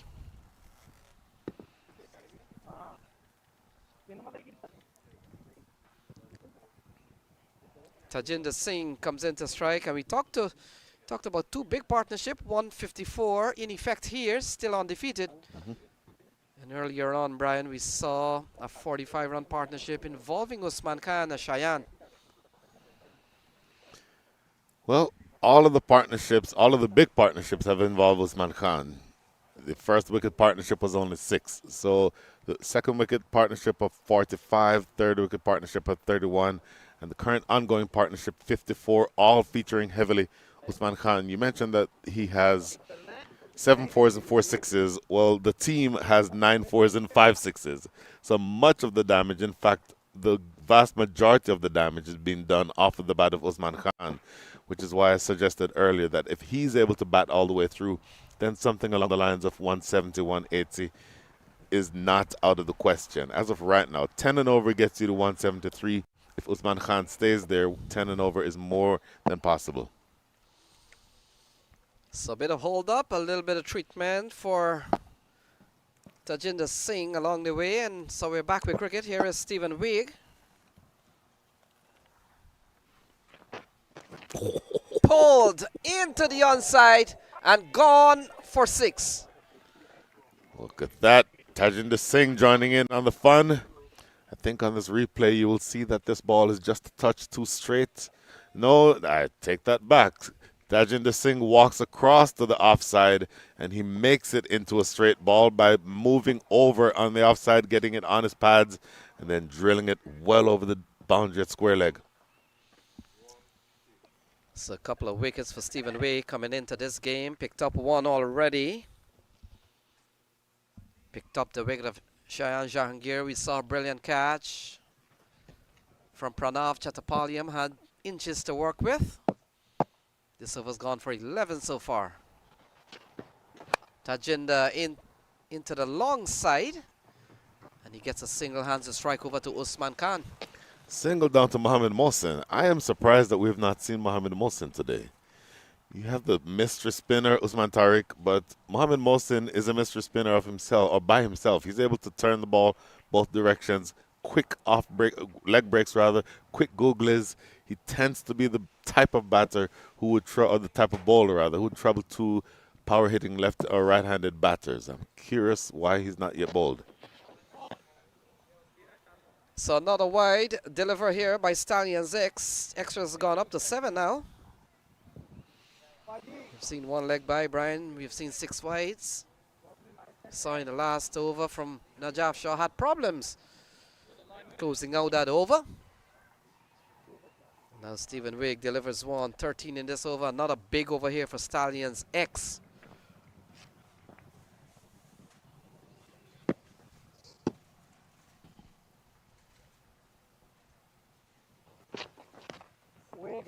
Yeah, slice into the offside, easy single. We talked about this partnership, it's gone quite big. Look at that, 64 runs, in fact, 63. Well, they've got me deciding what to put on here in the end. That is about the most exciting single that you'll ever see, Lenny. On 4 different occasions, he could have had an overthrow. And on 4 different occasions, the batters turned the opportunity down for that additional run. They say don't ever run on a misfield. You saw about 4 straight misfields there, but the batters all making sure that they kept that maxim to its reality. Tajinder over the offside. And the question is how many? Gone for 4. A lovely strike into the offside, and that's a classy looking shot again. I like the fact that he gets down low. Look how low he gets when he plays the shot. There, reaches down, scoops that ball over the top of the man at cover inside the circle, and it goes away, just piercing that big gap between deep extra cover and long off. That is for number 10 of the day, end of the over, a big over. 18 runs come from it. The score is 149 for 3.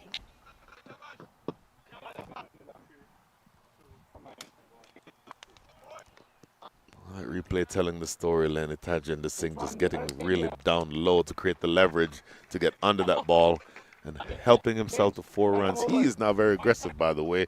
Let's pay attention to that because both of these batters striking it above 100. Usman Khan, strike rate 172. Tajinder Singh, strike rate 160. So running through the tape, as they say in track, right here at the end of over number 17, starting over number 18. So Lamba comes in. Immediately they'll pick up a couple of runs. So the runs continue to come. It's 150 on the board. 150 on the board indeed. So you're looking to see how you can accelerate through the back end. Lenny, the last 5 overs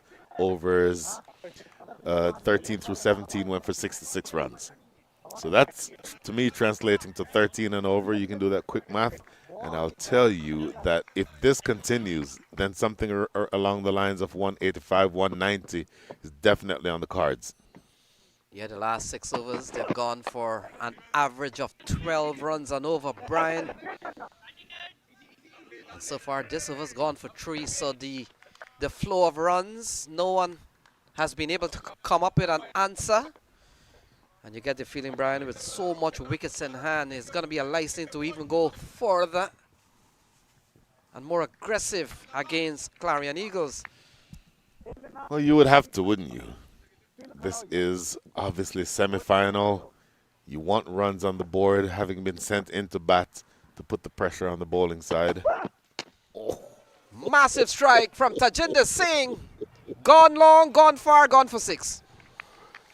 As a reminder, this is the big side of the field, 71 yards to the boundary, so that, to me, looks like about a 75-yard hit, Lenny. Once again, this one definitely too straight onto his pads, and he helps himself handsome, high, over the top of mid-wicket for 6. There we are, we talk about this big partnership, 76 so far. Usman Khan and Tajinder, they've been here for some time, and here is Lamba. Cut away into the offside and gone for another boundary. This time gone for 4. Not looking to play it that fine, Lenny. I think he was trying to play that square over point or maybe over cover. Gets a genuine top edge, so a lot of pace on that delivery from Emmanuel Lamba. But with Usman Tariq at short third inside the circle, that certainly would yield you runs behind in that area of the field. And so they are absolutely sprinting here. Partnership worth 80. This partnership alone has almost doubled the output of the entire innings. Brian, I talked about the last 5 overs gone for an average of 12. We've seen a couple of overs with 13. We've seen one with 14. This one has gone for 13 in just 4 balls. Into the onside. Fielder comes in. Looks like Saif Badar. Yep. And a bit of reprieve here for Lamba. He's gone for 14. And the ball skied in the air. Off the bat, I thought that might have had the legs to take it down to a catching opportunity for Saif Badar. Lands short of him, but we talked earlier about the fact that he has a really, really strong throwing arm. So you don't want to take him on and get an unnecessary run out. Partnership continues here, though. So final ball, 14 already in this over. Here is Lamba. And then cut away into the offside. Wig does well to save another boundary, Brian. He saved 3 runs. Absolutely saves 3 runs here. It's an expensive over, but it could have been worse. Look at Stephen Wiggs. Said again that he's a lefty, so he's running to his strong side there, and he does well. Look at this. Excellent camera work, by the way, to pick up that excellent piece of fielding by Stephen Wigg. End of over number 18. Last 2 coming up. They will be interesting. 164 for 3.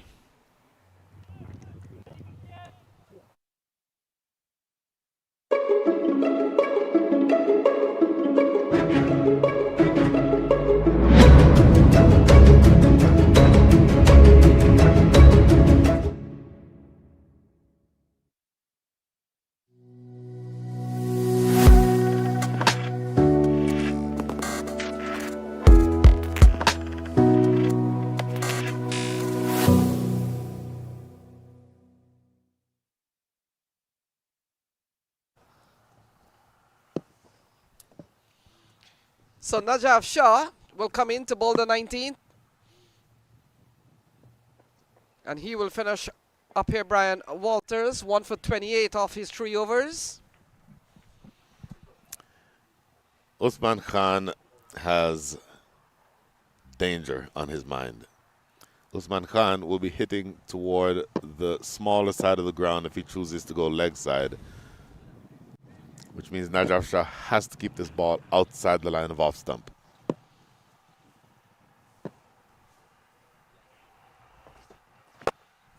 Into the offside. Get one. Fielder does well.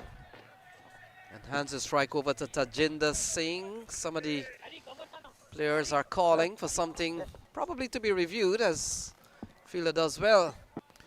Well, what I picked up from that delivery was Usman Tariq, who's standing at short fine leg, and the fielder himself in the deep, both applauding. So that tells me that they are happy with the delivery bowled by Najaf Shah. The plan would have to be to keep the ball outside the line of off stump. Maybe they're having a look to see whether or not this ball was the fielder was on the boundary, or whether or not he touched the rope. So I think that's what the delay is about here, Lenny.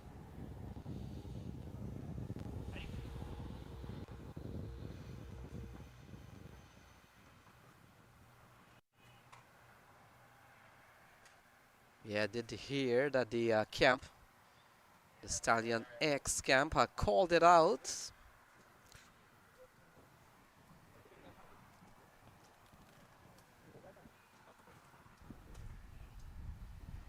Yes, that's one of the good things. We brought on the review. And folks, these reviews are only for the umpires to have a look at certain calls. The line calls, or as in this case, the rope call. The rope call. Saif Badar, the fielder down at the boundary. At deep third. And interesting, you put Saif Badar in that area, in my mind, for his throwing arm, which means you're expecting the ball to go in that direction. You're certainly wanting to bowl wide, that any slashes that go to deep third. You have Saif Badar, who can throw to either end from that boundary rope. Really, really strong throwing arm. Said that a couple of times. And it's a defensive position. You're essentially conceding one, and you're trying to not concede any more than that. Yeah, Brian, you look at Saif Badar here on the other side. We've got two other players who get around pretty quickly: Stephen Wigg, Sanjay Krishnamurti. Well, signal 4, Lenny. So Saif Badar, I thought, got close to the rope. Umpires deciding, make that the TV umpire, this Nuruddin today, deciding that that foot from Saif Badar going, in fact, touching the rope. So instead of a single, it is a 4 to start over number 19, Lenny. And the fact is, Brian Walters, we talked about it was the Stallion X camp that was calling out that Saif Badar had touched the rope, and they were right in that vicinity, so might have been credible. Although sometimes Well, there's a difference between credible and objective. They're certainly not objective, but if it's right there in front of them, then you certainly have to take it into consideration as an umpire. I know back in local cricket that we play in New York, Brian, this is how it goes. The fielders will indicate to the umpire whether the ball has crossed the fence or not, but you know what happens. When you're feeling, nothing goes for 4, but when the other team does that to you. Smashed into the offside, easy catch, straight down the fielder's throat. And so the big innings from Usman Khan, in fact, Tajinder, has come to an end. Another wicket falls. Yeah, full toss, struck well, but directly to the fielder at long off. Straightforward catch. I believe that's Pranav Chetapalliam down there at long off. Look at this again. Very full, essentially a low full toss, and a pretty straightforward catch. No, my apologies. That's Abhimanyu Lamba who completed that catch. So a good catch in the deep. You have to take them when they come to you, and under these circumstances, anything that slows down the momentum of the side will be to your advantage. Last 9 balls coming up, but you needed to break that partnership. That partnership was worth all of 87 runs, Lenny, so it was a big one. 169 for 4. So Tajinder Singh is gone. Najaf Shah has picked up his 2nd wicket. A new man comes to the middle there, Brian Walters, as we come down to 9 balls remaining. This over's gone pretty well for Najaf Shah and Clarion Eagles. Straight away, he gets to work. Hands the strike over to Usman Khan. That, to me, is the big issue. You want Usman Khan on strike. You want the man who has 83 from 48, 8 fours and 4 sixes to be the one batting. The batter, by the way, the new batter is Asif Mahmood. Immediately getting off the mark. And Najaf Shah, I think, conceding a single, probably you revert to that other plan that we saw earlier, bowling wide to Usman Khan, making sure that he can't go over that shorter leg side. So pulled into the onside. We talked about some of the better fielders. Sanjay Krishnamurti runs around. We talked about Saif Badar, Stephen Wigg. And Sanjay Krishnamurti, they're live wires in the field, Brian. Absolutely. And so, see where this ball is dragged from. Trying to drag it to the shorter side because it's a shorter hit for 6, but you're trying to drag it from all the way outside the line of off stump. So Najaf Shah, I think, is executing the plan according to the way that he'd want it here. Don't want anything too straight. And then the bonus is that you get a single and you get Usman Khan off of strike. So final ball in this over. The way things have gone, this has really gone well for Najaf Shah. It comes to an end, 19 gone, 171 for 4.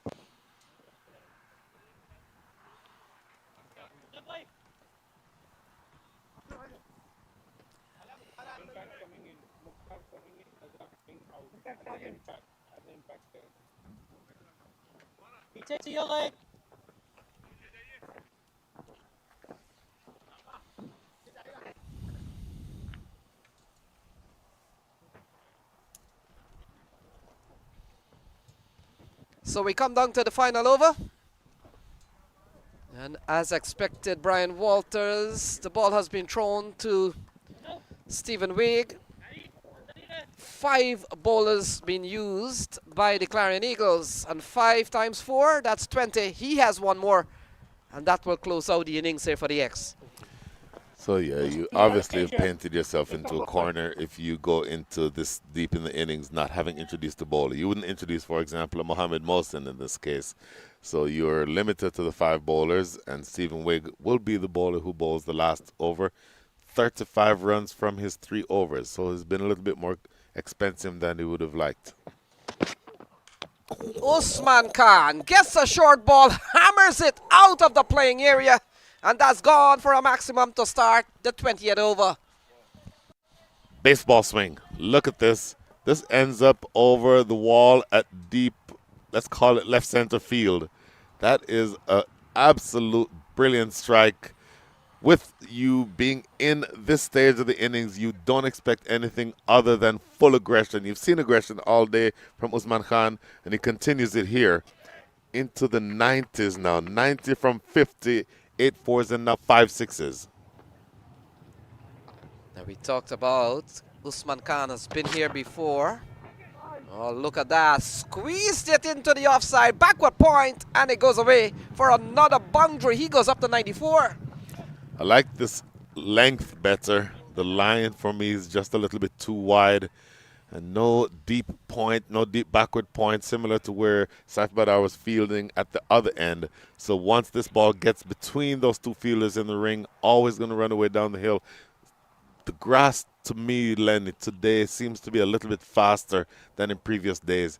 And here it goes away for 4. Yeah, Brian, a spell of dry days. Here is Stephen Wigg. Into the offside. A long run here for Sanjay Krishnamurti. He will get to the ball.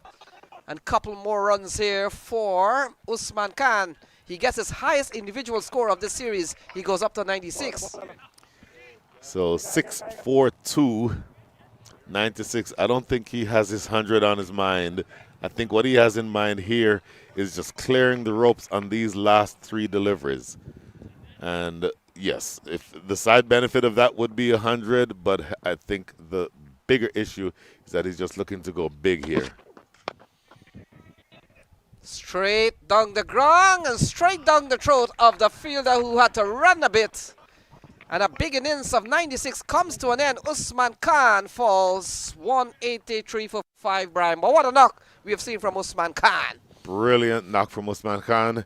Also, a really smart catch by Mukhtar Ahmed, running around to his right and really soft hands. Look at the very end of this, how he takes this. Look how soft his hands are. And it's always difficult, Lenny, when you're running laterally to catch the ball. Essentially, you stand a better chance of catching it if you're still. Running presents in a difficult position, but he does really well to make that catch. But take nothing away from the innings played here by Usman Khan. Brilliant innings, absolutely blasting from the first ball, falls just short of his century. Strong position for his team here, though. 183 for 4 with 2 balls remaining. The fact is, For Brian, 5, my apologies. the fact is, Brian Hassan Mohsin comes to the middle. Stallion X has now, well, in fact, their highest score has been 197, so in between 176, somewhere along the line. Into the onside. Fielder comes around. He was more concerned in saving 6 than taking the catch. Well done. Saif Badar. Okay, look at that throw. This is what I was talking about. That throw goes from long on all the way to the keeper's end. So you essentially are looking to keep the ball inside. Look at this. That's an excellent piece of fielding. Saves 2 runs for me. I make that saves 5 runs because they only got a single. And you're not going to run on his arm. So brilliant fielding in the deep from Saif Badar. So final ball. Asif Mahmood on strike. Here is Stephen Wigg. Oh, he gets a pass, and it goes away to end D20 over with a 4. It's 188, Brian. 188. Did they accelerate beautifully? 69 runs come from the last 5. This one fortuitous. Did not mean it to go there, but it takes the edge, runs away down the hill for 4. Brilliant stuff. You know that Asif Mahmood is living a charmed life. He comes in, faces 3 deliveries, scores 5 runs to go along with the big runs from Usman Khan. And I tell you that you essentially have put yourself in a really strong position here, Lenny. Yes, it is really a big score. We talked about in between 197 and 176 they posted at one time. And look at that, of course. The highlight of this batting card has been a fine knock, 4 short of 100 from Usman Khan, Brian Walters. Good batting from Tajinder Singh, who got 35. And at the top of the order, we saw the captain give them a very good start. So 188 for 5 is where you end up. I believe that scorecard might be just a little bit inaccurate, but by our count here, Lenny, 188 is what you're looking at.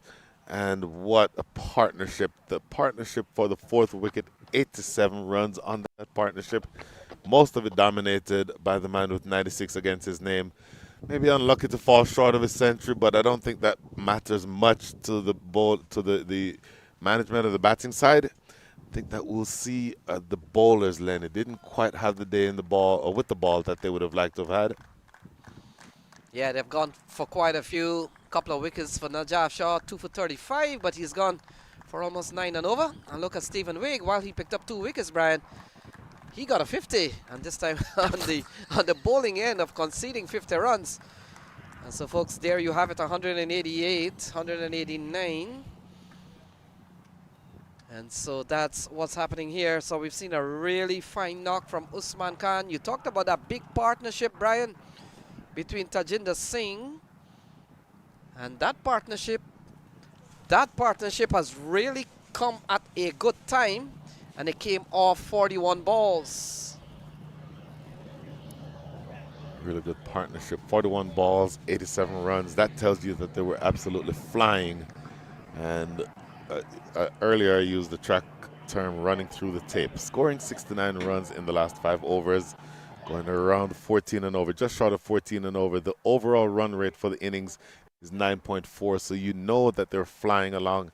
And this is exactly the way you want to get through the end of an innings, Lenny. And again, we're in a semifinal. 189 runs in a semifinal is what you ended up with here. We were off by 1 run. The scorecard saying, confirming 189. But here, it's going to be a brilliant, brilliant effort. And in fact, I believe that we're going to go now to Shah Faisal, who is going to speak to somebody who has a whole lot of information to say. Shah Faisal. Thank you very much, Brian Walters. I've got the man of the moment alongside me, Usman Khan, a blistering knock of 96. Very well played, Usman. Congratulations. Thank you, sir. Thank you. You went in, first ball for the big six. What was going through your mind? बस यही था कि कप्तान ने यही बोला हुआ था कि अगर विकेटें जल्दी गिरती हैं तो विकेट पे विकेट नहीं लूज़ करनी, तो मेरी कोशिश यही थी कि मैं जितना लंबा लेके जाऊं। तो एक टाइम पे ऐसे था कि हम लोग 6 की एवरेज से खेल रहे थे, लेकिन हम लोग का प्लान यही था कि विकेटें सेफ रखी हैं, तो विकेटें सेफ रखी है तो अल्लाह का शुक्र है 190 टारगेट हुआ है। Or what's the key in T20 cricket? You're a century hitter. Once you go past 20-30, I know in this tournament you missed 2 by 4 runs and 6 runs earlier. But what's the key for that long innings in T20? बस यही है कि जैसे मेरी शुरू से habit है, जब मैं क्लब क्रिकेट खेलता था या डोमेस्टिक खेलता था तो मेरी कोशिश यही होती थी कि मैं विकेट पे स्टे करूं, और मेरे लिए पहला 50 करना थोड़ा मुश्किल होता है। तो लास्ट टाइम पे जब मेरा 50 हो जाता है तो फिर मेरी कोशिश होती है कि जितना मैं बॉलर के माइंड से खेल सकूं मैं वो करता हूं, तो अल्लाह का शुक्र है उसमें सक्सेस मिलती है। And conditions, you spend a lot of time in the middle. Do you think the total you got is enough for this wicket?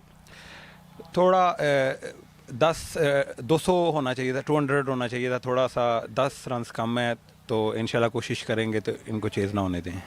Usman, you played very well and congratulations, all the best. Thank you, sir.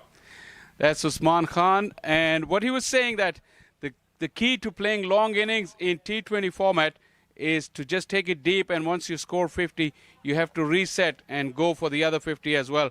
I know he missed out 100 here and in the previous group game by 4 and 6 runs respectively, but that's the key to his long innings. Was delighted, and he still thinks the team is short by about 10 runs and they want to make it up with their fielding and bowling effort. Over to you guys back in the com box. Thank you, Shah Faisal. So a big knock from Usman Khan, and Shah Faisal is right. Second time the 100 has escaped him. 189 posted by the Stallions X, Brian. And so essentially we are looking at almost 10 and over when it comes. To start with, Sharad Lama was cleaned up by Najaf Shah. Look at that. Usman Khan came in and straight away made such a big impression. 6 off his first ball. The 6s continue to come off his bat. This one into the offside. That went for 6. And look at that. This time Shahan Jahangir cashing in. And another massive 6. Well, this one skied into the deep, and this is a wicket. Good catch, clean catch. A good piece of work down there by Pranav Chattopadhyay. And then Shahan Jayasuriya gets cleaned up. Beautiful delivery from Abhimanyu Lamba. And then we saw a lot of 6s. Look at this. 4 off the bat of the batters out in the middle. The boundaries never stop coming, Brian. Look at that. Then we saw another 4 through the offside. Look at this one, a more graceful shot, fast outfield. And that went away pretty quickly for 4. Let's talk about the 6s. They still keep coming. Usman Khan. This one out of the park. And look at that, at the introduction of Stephen Wigg. And this one ran away towards the boundary for 4. Tajinder batted well, but well, he batted well, but let's see what happens here. Skied, and the ball stays in the air for a really long time, but a good, in fact, that went all the way for 6. But you see here, this is going to be the catch in the deep, and a pretty straightforward catch right there by Abhimanyu Lamba. And then down the ground again. 4 more, I think you see here, Lenny. Yeah. In fact, that goes all the way for 6. On the way to a 90 from Usman Khan. Really struck the ball to all parts. We talked about a big partnership of 67 or 87, Brian. This 87. one through the offside. And it went away for 4. That is what you see here. The last ball, in fact, the wicket of the fielder. Great piece of work by Mukhtar Ahmed. And then this very last ball squeezed off the outside edge, running away down the hill for 4. 189 runs, Lenny, in a semifinal. Probably feels like over 200 in a group stages match. I believe that the Stallions X have their absolute brilliant work done. The Clarion Eagles have their work cut out for them. Join us for the restart at, I believe, in about another couple of minutes, Lenny. So we'll see whether or not the Clarion Eagles can claim their stake for the final, or will it be the Stallions X? Join us shortly. Atlanta Fire. Star-studded Atlanta Fire, one of the favorites.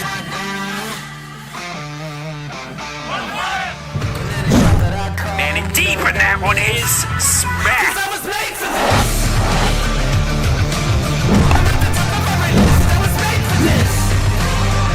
Oh, this one is globbed into the onside. A slow, short ball.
annual Atlanta Open T20 tournament returns October 7th to 12th in Atlanta, Georgia. Presented by Atlanta Fire Cricket and Tariq Real Estate, 12 teams packed with the best domestic and international T20 talent will be on show. Catch live action on the MLC Network, Willow Cricket and T Sports.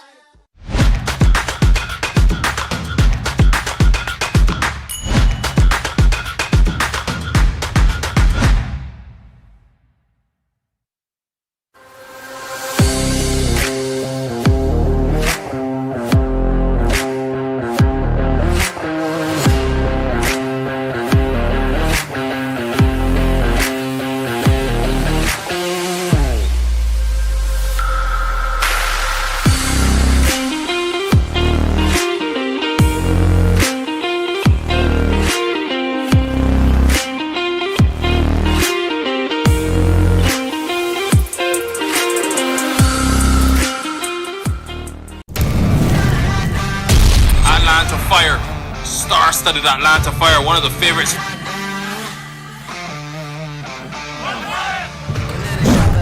Landing deep, and that one is smack.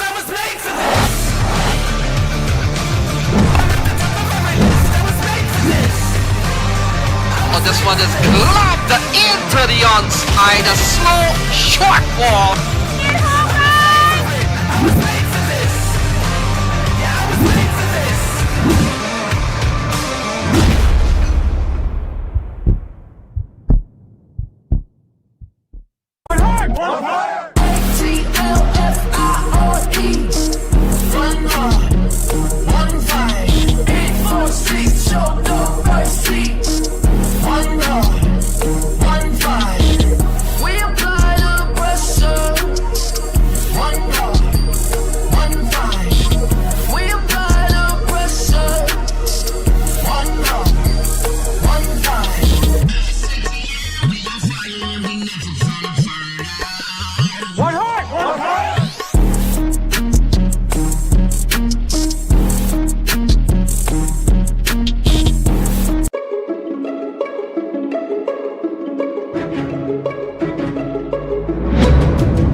The annual Atlanta Open T20 tournament returns October 7th to 12th in Atlanta, Georgia.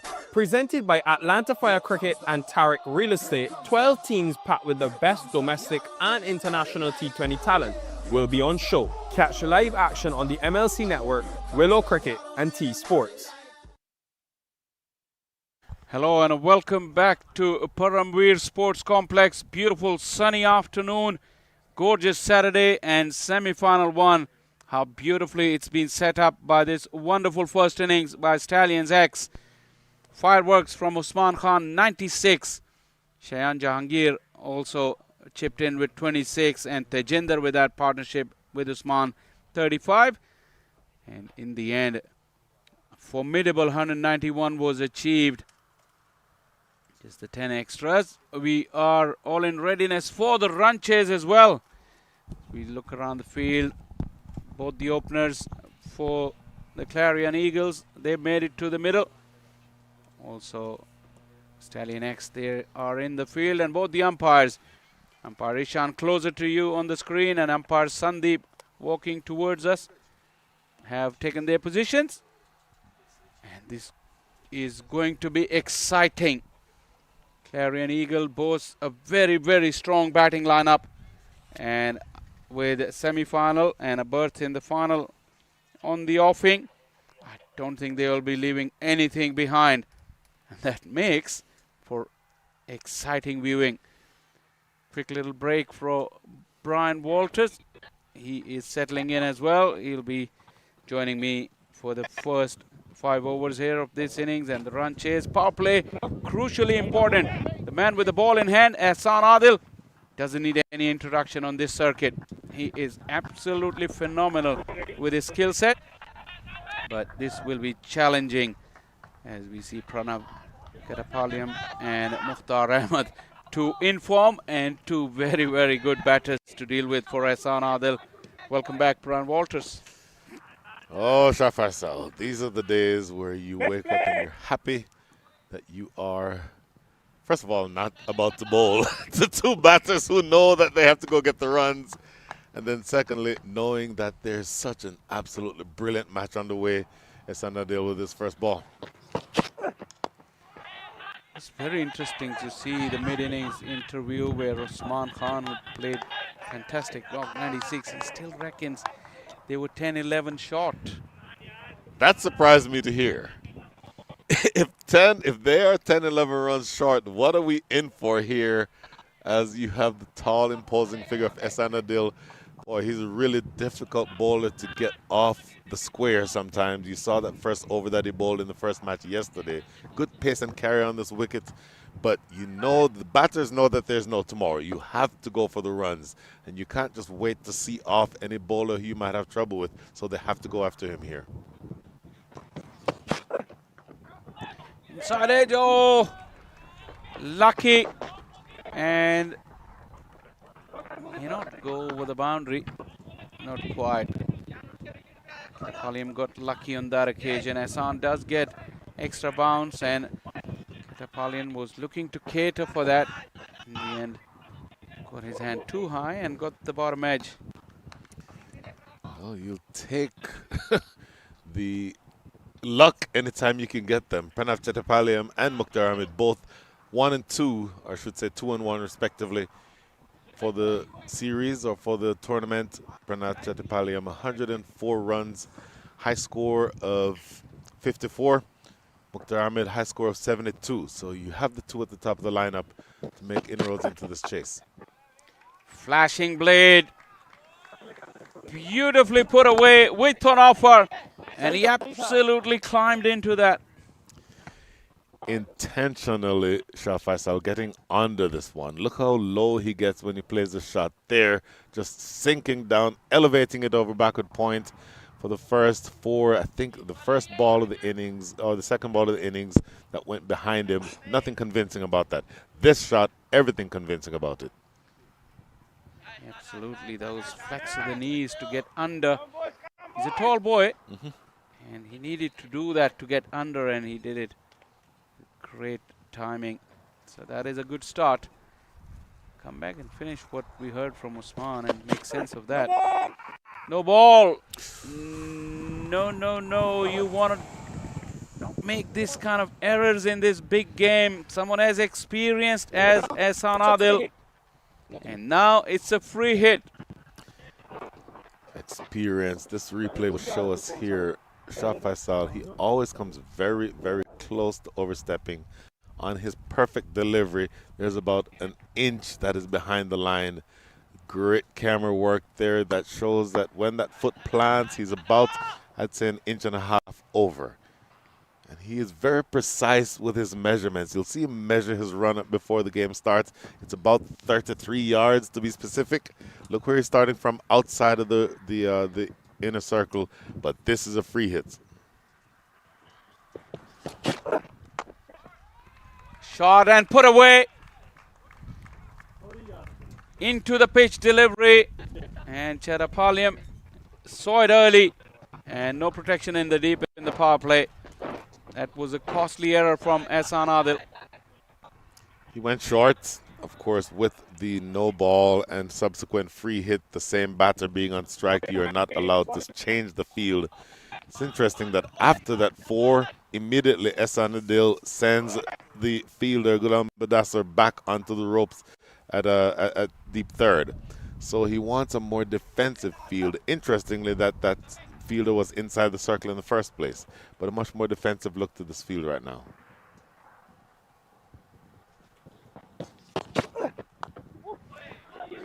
Of those inside edges. Shayan Jahangir couldn't pick up the ball on the first attempt. And a single will result. The 12th run in the first over. Try and come back and finish this before this over is done. The reason Usman Khan said they were 10 short. I think this pitch will be at its very best right now. Because It's been pretty warm. I know it's got breezy in the last 20 minutes or so. Pretty warm, and whatever little moisture was there has been evaporated. A late start. And from here on in, it may just get a bit slower when we go back to match number 2 and the second innings of that.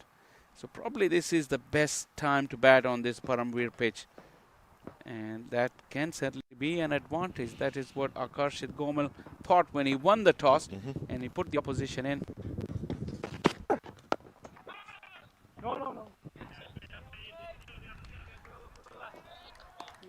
Got to close out the first over. It's 12 for none.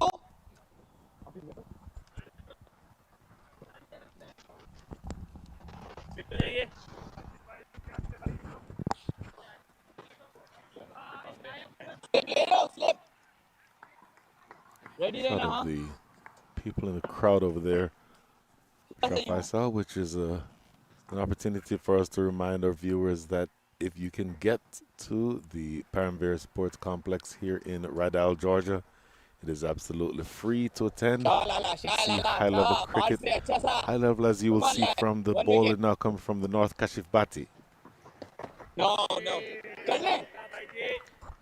Can't talk about that. Exciting news is, a couple of exciting news. First, that Sir Clive Lloyd is in the house already. The great man has made it into the venue, and even more exciting news is that he'll be joining us in the comm box. Not too long from now, I think, around over number 5 or 6, he may just come in and we'll have a chat. This is in the air and taken. Brilliant catch. Tajinder Singh covering the ground and pulling out a full stretch dive and comes up with the ball. Can you make the argument that this was a little bit too close to play that cut shot? The ball ballooning up in the air for Pranav Chetapaliyam, and that's a really stunning catch by Tajinder Singh. Not difficult in the sense that it was not struck very hard, but you have a lot of room to make up, and you dove forward, anticipated it well, and snatching it maybe 6 inches off the ground. So, boy, that is first blood. As you see another replay here, first blood in this innings falls to Kashif Bhatti. See the celebration from Shayan Jahangir. It's one of the form men, Pranav Chetapaliyam. He's gone now. It's 12 for 1. So, Chef, I saw you were saying about Sir Clive Lloyd. Yes, sir, and he's in the house. Jason or one of our production crew could find a glimpse of him sitting in the hospitality tent. Great Sir Clive Lloyd, and he'll be coming in, joining us in the comm box. Very excited to chat to him. Obviously, growing up, seeing that great West Indian team led by the man himself. Larger than life and living legend, Sir Clive Lloyd. Up to that, Brian Walters. I'm sure you will have so many memories of Sir Clive. There you go, big man, Santarik, winner of the league. Conversation, anything in particular that springs to your mind immediately about Sir Clive? I left, excuse me, Jamaica when I was 14, and so all my formative years growing up and learning cricket, for the most part, were when the West Indies team was at their dominance. And the one thing that stands out for me, yes, what he did and has done on the field speaks for itself, but the thing that for me is most prominent is that the most dominant figure leader in the entire West Indies at that time. I'm not talking in cricket context, but just generally, the most dominant figure in the region was the captain of the West Indies cricket team. You go all the way back to Frank Worrell, or you come forward to Sir Garfield Sobers. Sir Clive Lloyd was the leader of the team and essentially the de facto leader of the entire West Indies community, not just in cricket circles. And I can't overstress that because you have a lot of different islands, all have their own governments, they all have their own ways of life. But the one thing that unites us all is the sport of cricket. And playing cricket under the banner of the West Indies cricket team, when that team was the best team in the world, the most prominent person in the Caribbean at that time was Sir Clive Lloyd himself.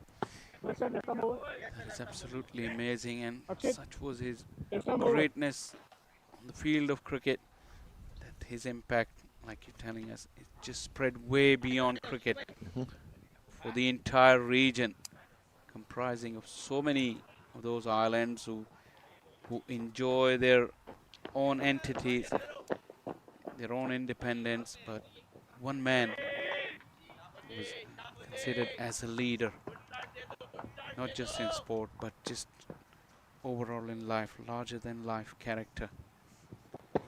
Amazing. Ghulam Mudassir starts off over number 3. Gosh, he really had to pull things back. He also got the wicket after that expensive first over. Bowling change immediately. Sanadil only bowled 1 over. He was clutching at his knees a little bit at the end of that first over. I wonder if that was the reason for him not to bowl the second. He's looking to go through the offside. It went in exactly the opposite direction. Well, game time here. Required rate 9.9, so you have no time for hurt feelings, or you have no time for a bowler who's not at his best. So whether there's an injury that's prevented Ehsan Adil from bowling a very good over, or whether he was just expensive, the captain's role here in the semi-final is to get another bowler in. You cannot do much better than having a Ghulam Mudassir to bowl first change. That's the luxury. Absolutely. 2 straight. Have to wait for the umpire signal. Sandeep. He's still raising his hand. What is he asking for? No, what he's saying is to the umpire, my apologies, I was a little bit too emphatic with that appeal. And I know you won't take me seriously if the ball is thudding into the thigh pad and you're begging for LBW from over the wicket. So, for me, that is just acknowledgement to umpire Sandeep Kondalekar. Like, that one is on me. I should not have appealed that vociferously. It better be, because then umpire Sandeep will be thinking, next time he appeals, I'm not going to give any consideration. That's exactly the point. Good little spell here for the Stallion X after that first over. Akarshit Gomel, who had a terrific year last year at the Atlanta Open. It's been a bit off color this year. Don't deny his talent and ability. He's a wonderful player.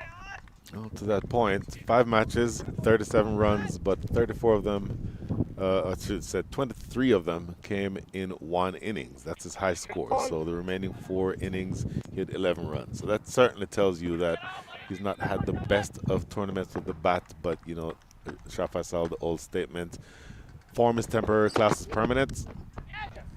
He's helped it on its way. I rest my case. Right on cue, Brian Walters. Even though, in fairness, this is at his hips from over the wicket, so that's a relatively easy delivery to get inside of. And once he gets it past Ehsan Adil, that's going to run away for 4. Yeah, wrong line. Fine leg up in the ring. Ghulam Mudassir once again will be the first to acknowledge. I think he did raise his hand in apology to his skipper this time. Exactly. Sorry, skipper.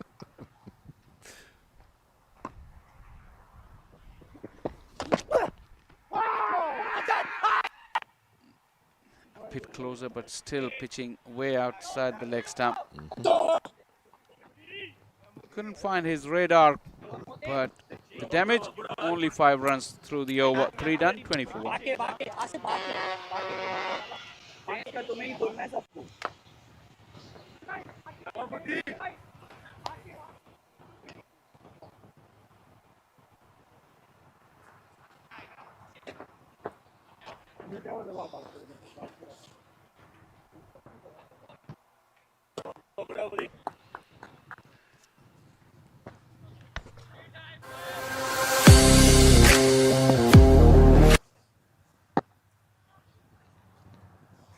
Kashif Bhatti. Mukhtar has just now played his 3rd delivery, and we're into the 4th over. That's actually an amazing statistic. He's opened the batting, and he has faced 3 deliveries with 21 runs on the board. Kashif has already played 8. Kashif Bhatti is a wily campaigner. Mentioned throughout this tournament that he has a pedigree, 126 first-class games under his belt, more than 140 white ball games, including the 50 over and 20 overs.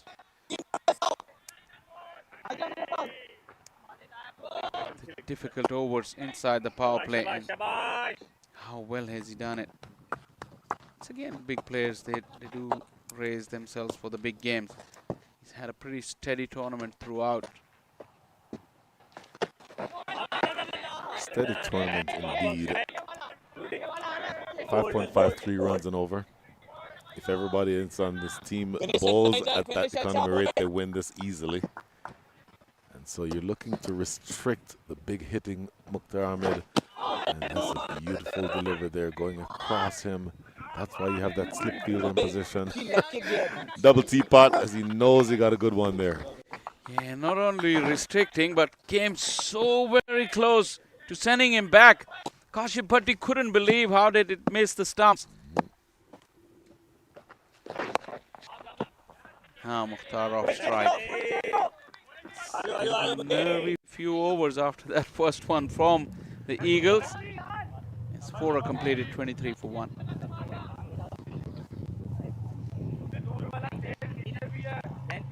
Extra bounce.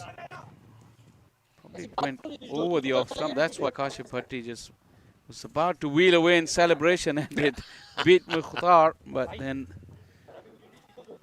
that's also a testament, the bounce that we saw to the wicket as well today.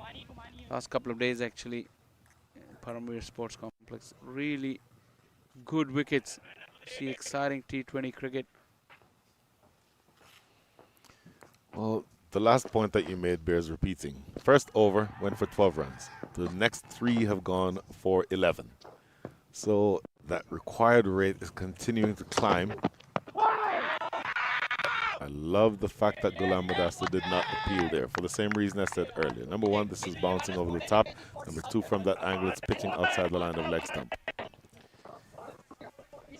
Full of exuberance, Ghulam Mudassir. Sometimes a bit too much, and you don't want to get on the wrong side of the umpires with excessive appealing. No, you especially don't. As obvious as the 2 that he did in the first over.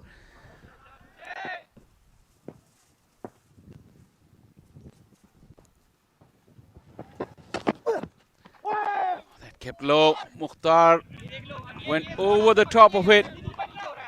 Lucky enough that it kept low, but not low enough to hit the timber. So you are being squeezed here, Shah Faisal. The Stallions X, again, taking away that first over that was expensive. In fact, including that first over, you're only scoring at the rate of 5.31 and over. So you're literally needing to double your scoring rate from here. Need to go 10.6 the rest of the way to win. And so you have some making up to do here. Well, and if anyone can do it, Mukhtar can.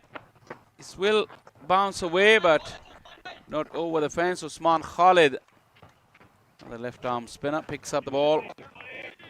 With Mukhtar though, I know he's got off to a slow start and a couple of near misses already. But the longer he stays in the middle, Clarion Eagles will think that he can make up, and he's more than capable of doing that. This is really important, 9 deliveries, because generally batters, if they want to take time at the beginning of the power play, these are the times that they want to make up for all the time lost earlier. So 9 deliveries, and action promises to be breathless. Oh my goodness, yes. If Ghulam Mudassir were to slip from his wonderful lines and lengths to Mukhtar, because he's really cramped him, not allowing him to free his arms. So 2 balls remaining. Boy, yes, this pair wants to stay together and bat for a long time. But look at the batters to come. Sanjay Krishnamurthy, Saif Badar, Mohammad Mohsin. We have not even mentioned the international batter Matthew Cross from Scotland. There is plenty of batting to come, and you're falling behind in terms of the requirement, but there's so much batting resources to come. Take it. Ghulam Mudassir had to duck for cover, although it didn't quite come off the middle of the bat from Akarshit Gomil, but a very timely boundary from the skipper. Straight down the ground, always a safe shot to go straight down the ground, and as you mentioned, didn't quite necessarily time it as well as he can. Akarshit Gomel is a really strong driver of the ball. But that replay shows you that Ghulam Mudassir needed to take evasive action to not eat a cricket ball. These days, there's always been a fear of the way the batters strike the ball. Be wary as a bowler, or even the umpire may come back at the rate of knots towards you. 5 overs done, and it's a 30 for 1.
Over 10 runs and over. And look at that, smashed into the onside, gone a long way. And a big start to the 6th over from Mukhtar Ahmed.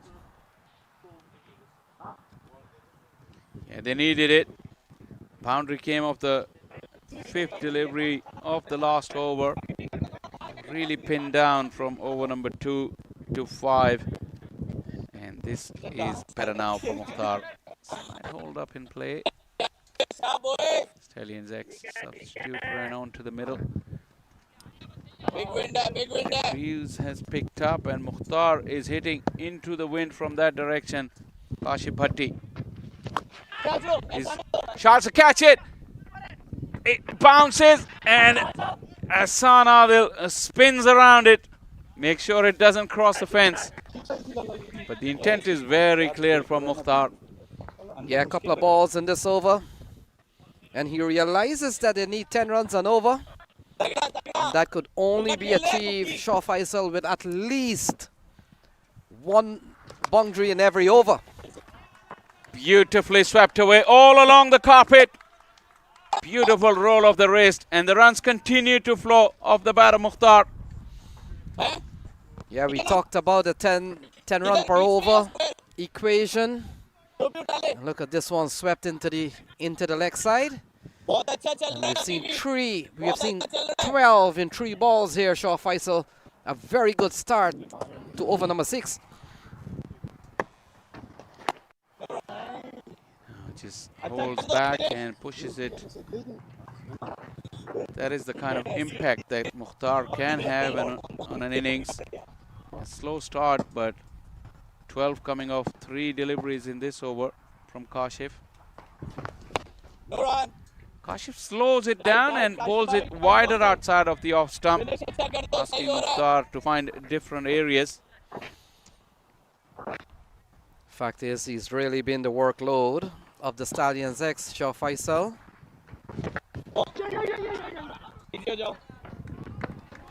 Will pick up the single to close out over number 6. Power play done and dusted.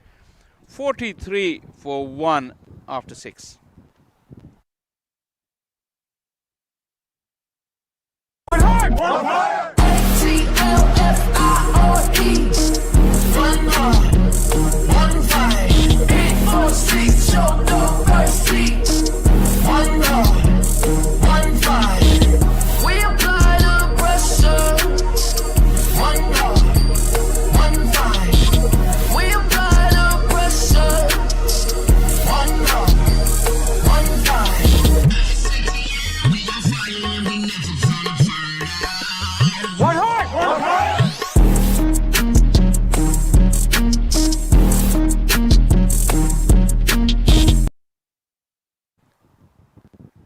Welcome back. Nothing between the two teams at this stage. The Stallions were 44 for 1 after the power play, and now the Clarion Eagles are 43 for 1, Lenny. So right on the button, we have seen a big over. 13 of the last one from Kashif Bhatti as Asif Mahmood comes into the attack. Beautifully played. Sensational strike. Welcome to the bowling crease, Asif Mahmood. Yeah, gorgeous looking 6 off the bat of Mukhtar Ahmed. And I made the point, Shaw Faisal, look at that. In the middle of the bat and gone straight. And I made the point that Mukhtar Ahmed will have to get a big one here today. And look at this. Not a good start here from Asif Mahmood. Gone for 6. Just use of the feet as well from Mukhtar. Asif is not slow.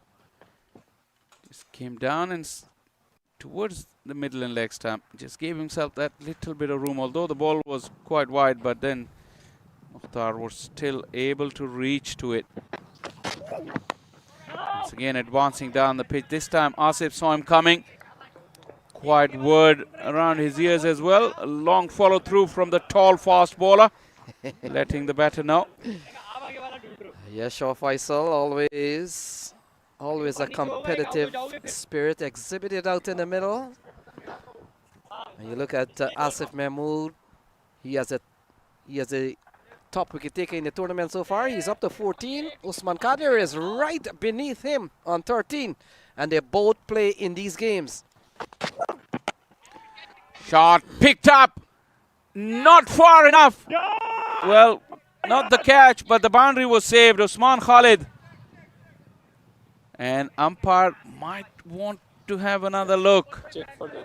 But this is a very warm welcome from Mukhtar for Asif Mahmood, who's been prolific in this tournament. Like he said, the leading wicket taker, Asif has looked really good, in good rhythm.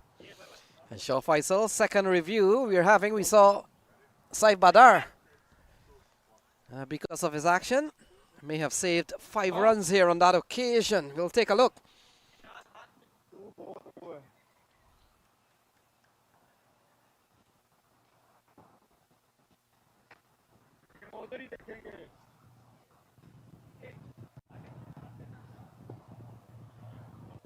He took the catch, but he realized he cannot stay in the field of play. So the second best option is to save the boundary. Yeah, we'll have to wait and see. We've seen this before, right in this game. And Shaw Faisal, a lot of time, the fielders are so smart these days, realizing that, well, if I hold on to the ball, I'll catch it. It will be irrelevant because once I go over, that becomes 6. So it's either you wanted to go for 6 or you wanted to save 5 runs. Yeah, like I said, the second best option is to just save the boundary. If you know for sure that your momentum is going to take you over the fence.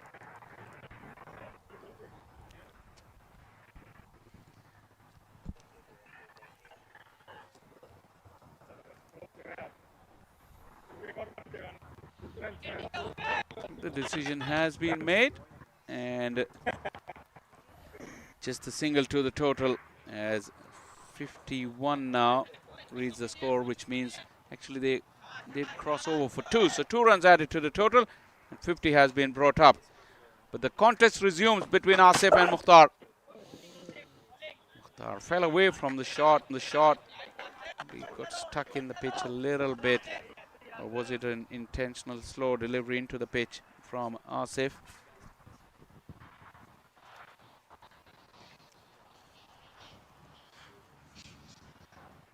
So Asif Mahmood, he's gone for a massive 6 at the start.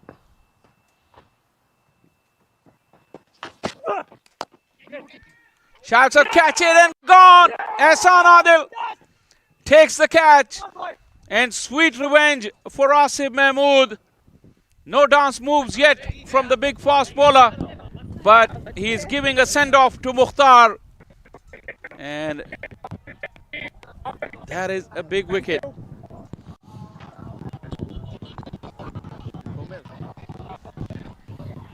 In fact, it's Akarshit Gomel who's been dismissed. Still, there was words exchanged between Asif and Gomel. The leading wicket taker of the tournament bags yet another one. It's 50 for 1. Caused the confusion because it was a single. It was 1. I don't know why he put 3 and around on the strike through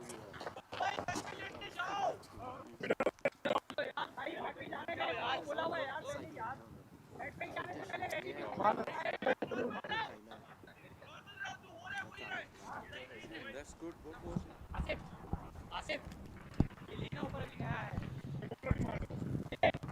So Sanjay Krishnamurthy comes to the middle. We've seen the departure of Gomel. Mukhtar Ahmed still not out. 50 on the board.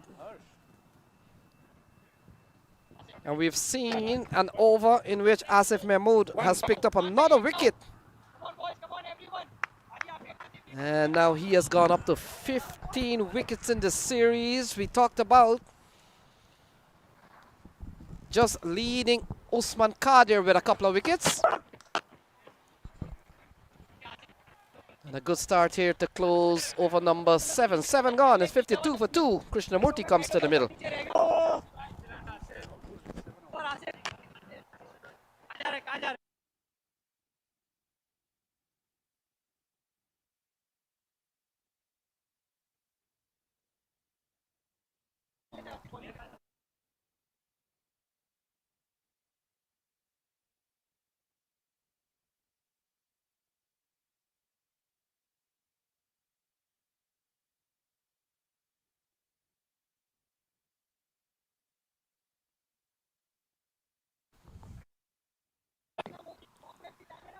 $52 for 2.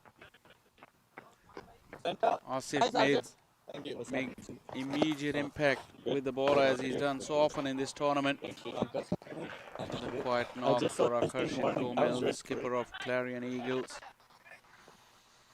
But good news is Mukhtar is still there and Sanjay Krishnamurthy. What a player he is. Certainly Shah Faisal. Mukhtar Ahmed is going to be very key. Krishnamurthy on strike. New bowler Usman Khan. More left arm spin.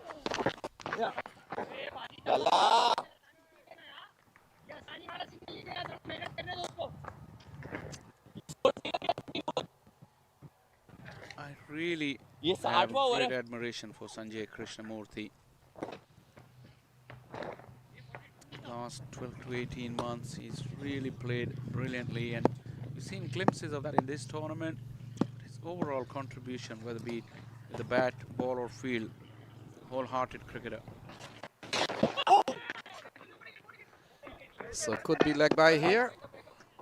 We talked and we looked about, and we realized Shah Faisal, Krishnamurthy, and Mukhtar Ahmed just capable.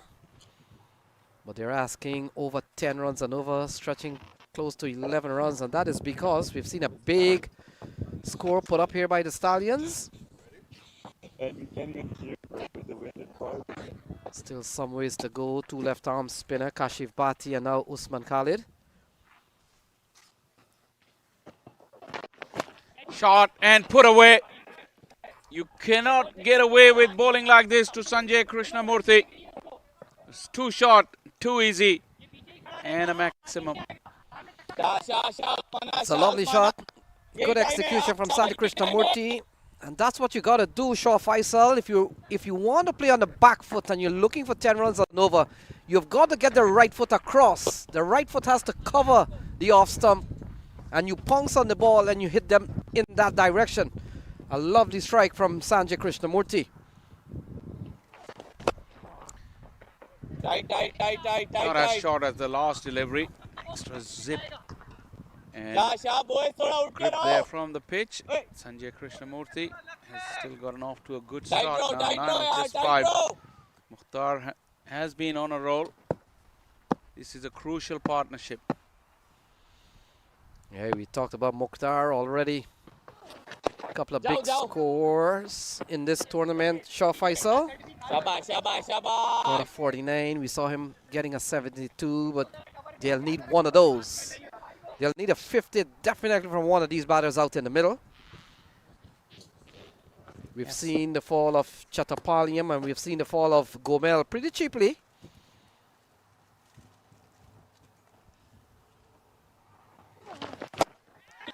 That's a catch it. The wind will take it away from the fielder. Not as convincing as the previous 6, but nonetheless, second 6.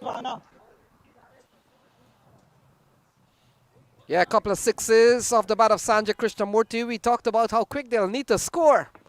And those are some quick scoring shots. 8 gone, 68 for 2.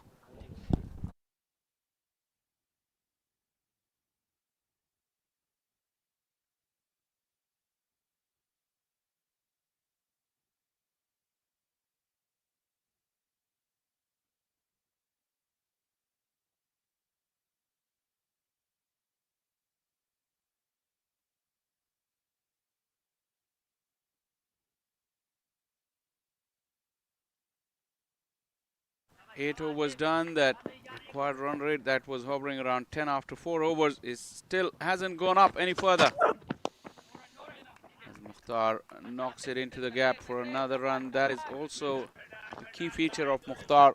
He's a big striker, but outside of power play, he prolongs his innings through those singles and strike rotation until he finds the ball in his area.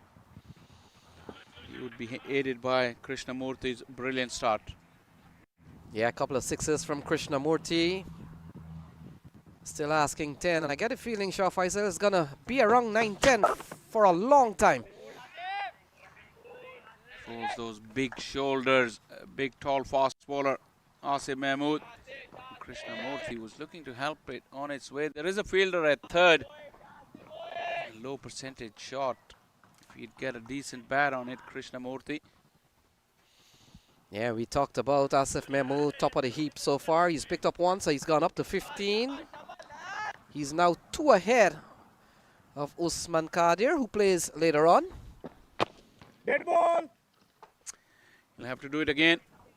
If you look around the field, there is a fielder at point, and there is a sweeper either side of that point fielder, but over the head of that point fielder, there's a huge gap. There's a third man, and there is a deep cover. Both these sweepers apart by almost 60 yards. I make it. So he had to get through or over that fielder at point. Mid-off is also up against Asif. Dead ball.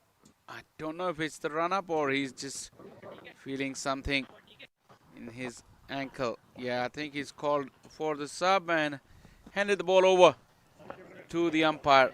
Asif will take a break. That can be a big blow for Stallions if it is anything serious with the tall fast bowler.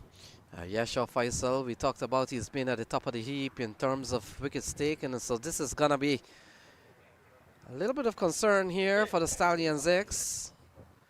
We talked about this partnership. Krishnamurti and Mukhtar Ahmed is going to be critical here for the Clarion Eagles. They've lost a couple already. Pranav Chattapaliam and Akash Gomel went for 11.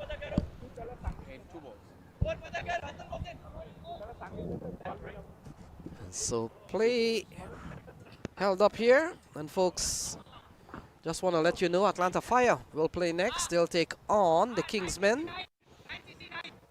That match, take a look at that. We saw Asif run a couple of times up Shaw Faisal. And certainly was not able to bowl, but he's done another trial run, and not with ball in hand this time. When he handed the ball over to the umpire, I thought he was going off, but then he took some treatment and got the ball back from the umpire. He wants to continue. Hassan Mohsin offering some advice. He's never short of a word or two. Yeah, the mind and the courage of cricketers, Shaw Faisal, they just want to play. And Asif Mahmood knows that if he can get through this over, maybe he can go off for a couple of overs, just make sure that he doesn't stay too long.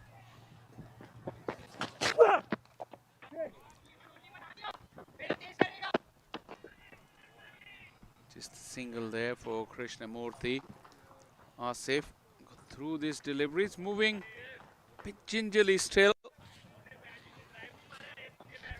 He's looking to battle through this over. Here's the big man, the legend, Sir Clive Lloyd, accompanied by Hassan Tariq. And he'll be joining us pretty soon in the comm box. Mukhtar has got it through. He'll be able to come back for the second.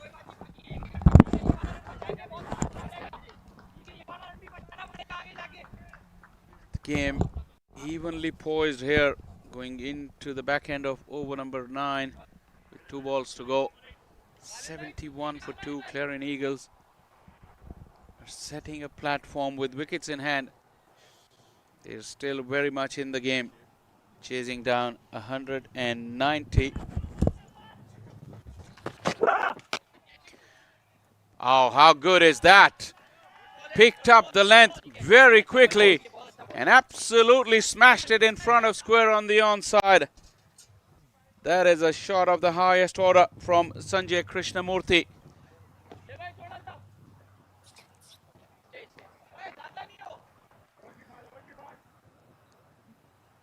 .75 for 2 now. Asif, who's been hampered by that injury, still has 1 ball to go. Still want to finish his over through, calling the fielder from third inside the ring and mid-off going back.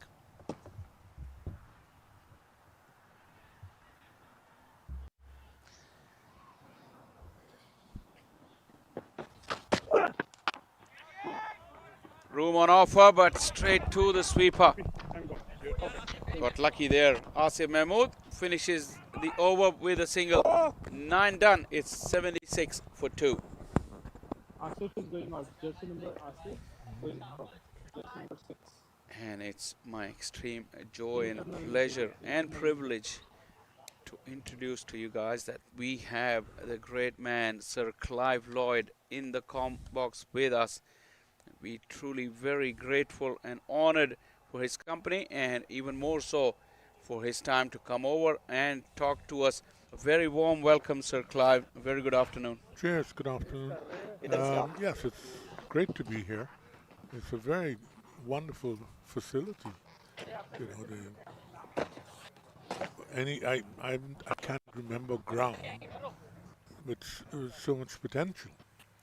You know, you can hold so many games here at one time. I think you're very lucky in this part of the world. Truly grateful indeed, because this facility has come on in the last couple of years and it boasts 6 fields and 6 turf pitches, which is obviously important for the growth of the game. The turf wickets, start of the fresh over. It went away from Shayan Jahangir. They will come back for the second. So, Sir Clive, growing up, our generation, we idealized the team that was led by you and the brand of cricket you played and the mark you left, not just on cricket, but overall society. I mean, it's just surreal that I'm sitting right next to you. But take us back to that times, and looking back at it, how do you feel now? Yes, wonderful. I mean, the point is I never liked the phrase flip calypso cricketer, because it meant that you just had you flamboyant with any strength of character and so on. So I had to try and mold that team, who were pretty, some young cricketers who had never played Test cricket, and had to work with them. And it's the good thing is that we stayed together, and we learned everything together. And I was more or less the father figure, and we we we had one hiccup really during that period, well, two for that matter, when we were beaten by Australia 5-1 and then losing the World Cup in '83. But we came back from, stronger. Really, you should learn by your mistakes, and we did. And it was just a privilege to be around those guys, to see their enthusiasm, the passion, you know. So it was a great period for our cricket. Watch Krishnamurti in the meantime, having a lot of fun. A 6 followed by a boundary, and this run chase has gathered real momentum in the last 20 minutes or so. Obviously, if we talk over and over again about your reign and that period of cricket, but I know for a fact that you mentioned Calypso cricket and this brand of cricket you played and the celebrations that went on the field, people saw that. But like you rightly said, you guys were very, very hard workers as well. You had the discipline and the fitness culture that we see going to next levels today. I think you were one of the pioneers that you brought into that team. Well, yes, I think the point is that we had a lot of help in that. When we played the Kerry Packer, and I asked for a trainer because guys were getting injured, and it's obvious that they probably weren't fit enough of such. Well, we weren't, because I think that they put another 4 years on my cricketing life. We had a very enthusiastic training fellow called Dennis Wade, and he was excellent, and he really kept us fit, and the fellas looked forward to it. It's not that they didn't want to do it. Those who didn't want to do it didn't stay long. But I thought that was one of the greatest parts of our cricketing supremacy. Yeah, that Dennis Wade you mentioned, and he stayed with the West Indies cricket for a long, long time. Yeah, he was there 20 odd years, I think. Because when I finished, he continued with Viv and to an extent Brian Lara and Courtney Walsh. Like I said, I can talk about your era forever and ever. Just want to catch up on what are you up to these days? How are things? And retired. Well, that's why we get the privilege of having you and have the opportunity to sit alongside you. Great pleasure and honor. Yeah, I still do things. I was involved in Ghana a couple of years ago. Then a hiatus occurred, change of government. Then the government returned. They asked me to run the academy, but I don't know where that is going at the moment. But it is 20 acres of land. It is much as this here. Wow. And they will, it will probably have all the facilities that an academy needs. Yeah, that's wonderful. And here in America, cricket has grown significantly here in the last 5-6 years. Astonishing performance in the World Cup last year. And you've been keeping an eye on and off here as well. What's been your observations about cricket in this region? Well, when I retired, I was here for a while with MLC, and we were trying to get things going. But now I think I've heard that the Saudis are now coming in here to try and see if they can promote cricket as much as they've done in other sports in England, really. So could be a pretty good thing to get, you know, something that people can really latch on to. And here, this could be probably the hub of it, really, looking at it now, because there's some great potential here. If they can get the pitches done properly, this is, you know, smooth. It's not a bumpy ground as such. So it has potential. The outfields here are pretty good, and more turf wickets have come along in the last 5-6 years, and that has also lifted the standard of cricket here. And the youngsters that have come through, that are coming through now, are more of solid techniques, and that's why with the pressure cricket they're getting, their temperaments are also getting better, and it's pretty evident. And some of the pitches too in the States are drop-in pitches. So you now can have pitches that will be able to play properly, where the players can play their shots and enjoy their cricket and not having the ball turning to the juice to it. To me, this could be the perfect scenario for a excellent cricketing academy and other things.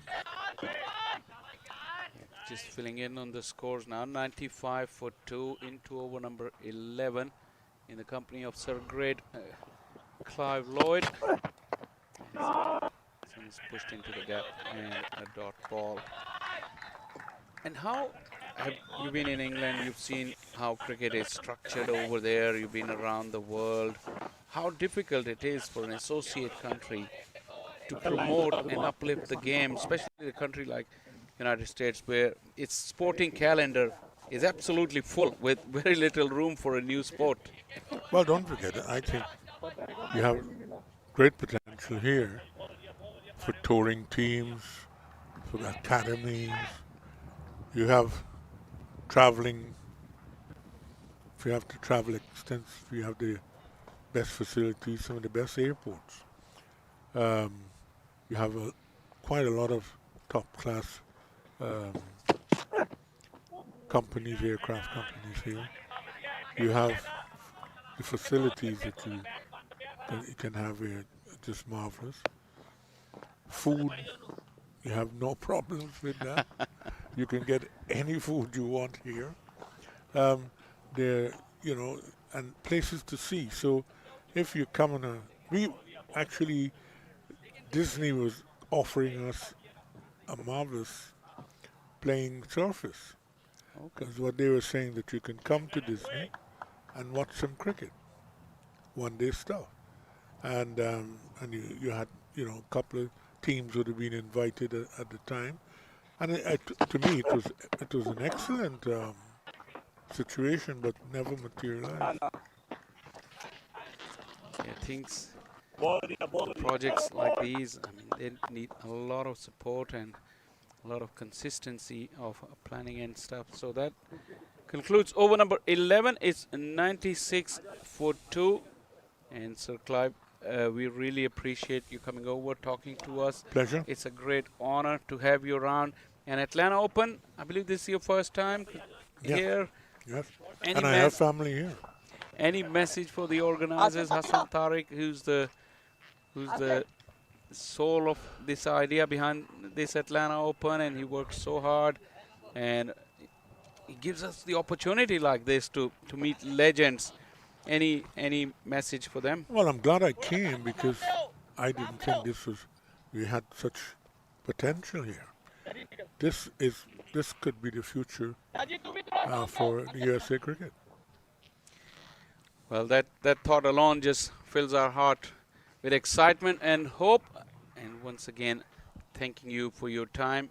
It was an absolute honor to have you in the Combox, and we'll still be delighted to have you around for the rest of the day as well in your hospitality tent. I'm sure you will enjoy the cricket, and you will see plenty of good cricket your way. So thank you very much for coming over. Pleasure. And it was an absolute delight. Cheers. There you have it, viewers. It's just just absolutely surreal to be.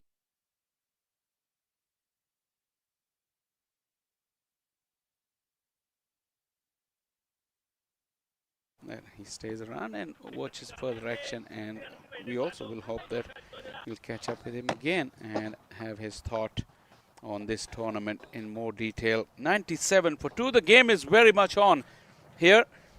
This partnership between Sanjay Krishnamurthy and Mukhtar has propelled.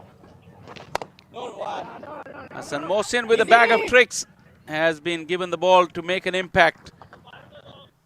Mukhtar has taken a back seat, but Sanjay Krishnamurthy has been absolutely fabulous, and he's been able to keep up with the run rate, that required run rate that was around 10, around 4 over mark, hasn't gone anywhere, and it's still 10.53.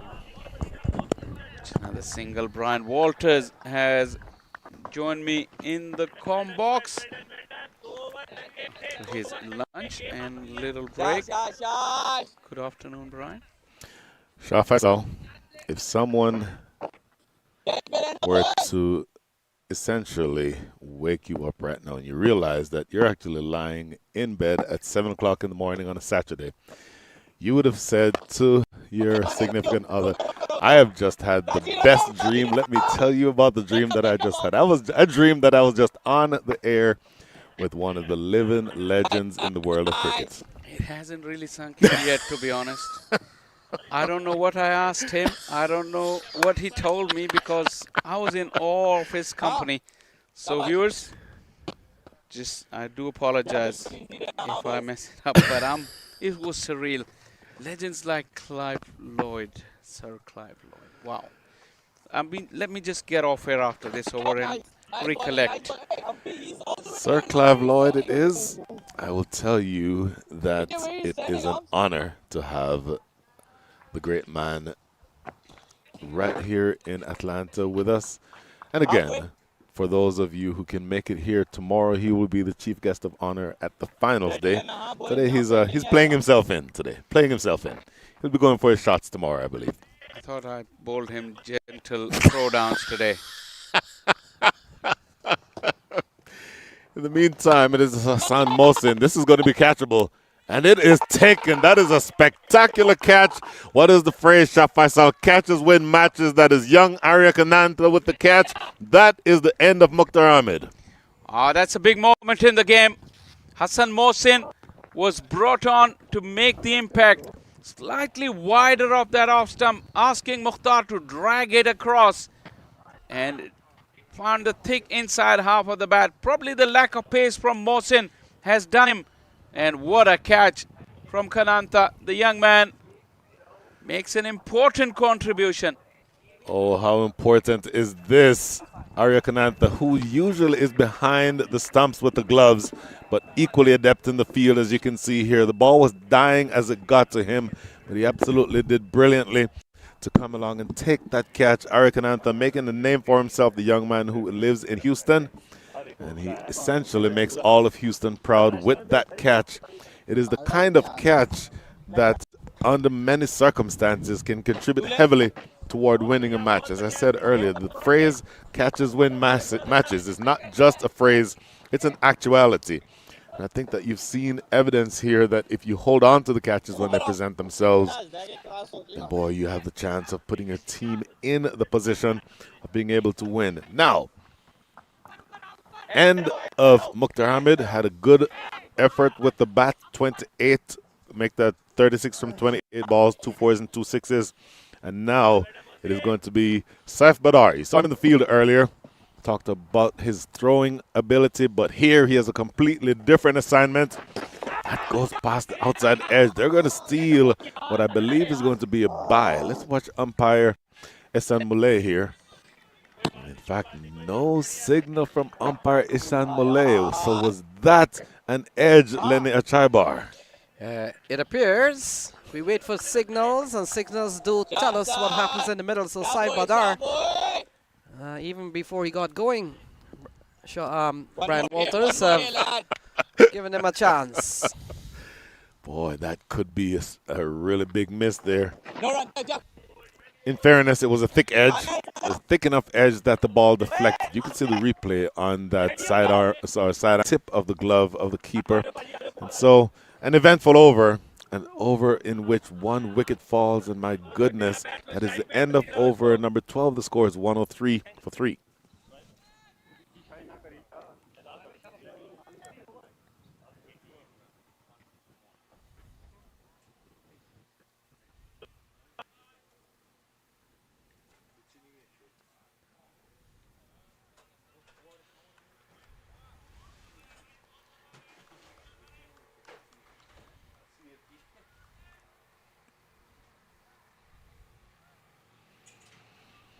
So one over ball by Hassan Mohsin goes for 12 runs, make that 7 runs. So at the end of 12, 103 for 3. Lenny, we're very, very evenly poised here. They're scoring at the rate of 8.58. The required rate is 10.88. Ehsan Adil starting to bowl his 3rd over. And look at that lovely shot, just opening the face, running it down to deep 3rd. A couple more runs to start over number 13. Yes, Brian, we talked about how good Krishnamurti has been in the last couple of years. He will have to play a big knock. We saw a big one from Usman Khan. And he will need to get a big knock at 80 and 90, perhaps 100. At a time in which they're asking at about 11 and over, 10.7 to be exact. Saif Badar has come out and saw him face the ball, waited for the signal from the umpire. None came, so he might have given a chance. But all eyes on Krishnamurti. Wrapped on the pad. Should be, I believe, a leg by. In fact, that might have been an inside edge because no signal from umpire Sandeep Gondalekar, so certainly an inside edge.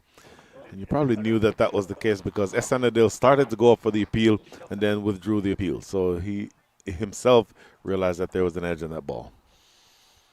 So we come down to 46 balls, still asking him a couple of runs per ball, 84 needed.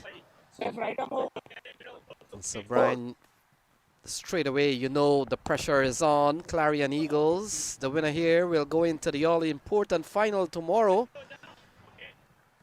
Got another game, the Atlanta Fire, they'll come up against the Kingsmen. And this one still hanging in the balance. Hanging in the balance is true. Saif Badar on strike, 1 from 1. A fortuitous one. Ehsan Adil wanting to make up for the expensive start to his day with the ball. What a great delivery that one is. Yeah, when you've got a bowler that can bowl extremely fast, genuine pace here, and he gets the ball to move, and we've seen a deck that has really responded in the last couple of days. Look at that, batting out of his crease again.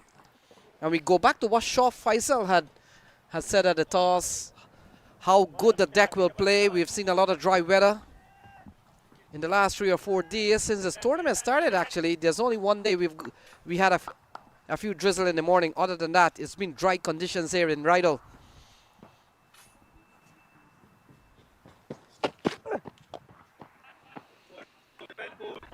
Sanjay Krishnamurti has been aggressive. 40 from 24. He will now be on strike. Lenny, the required rate is now north of 11. 11.32 to be exact.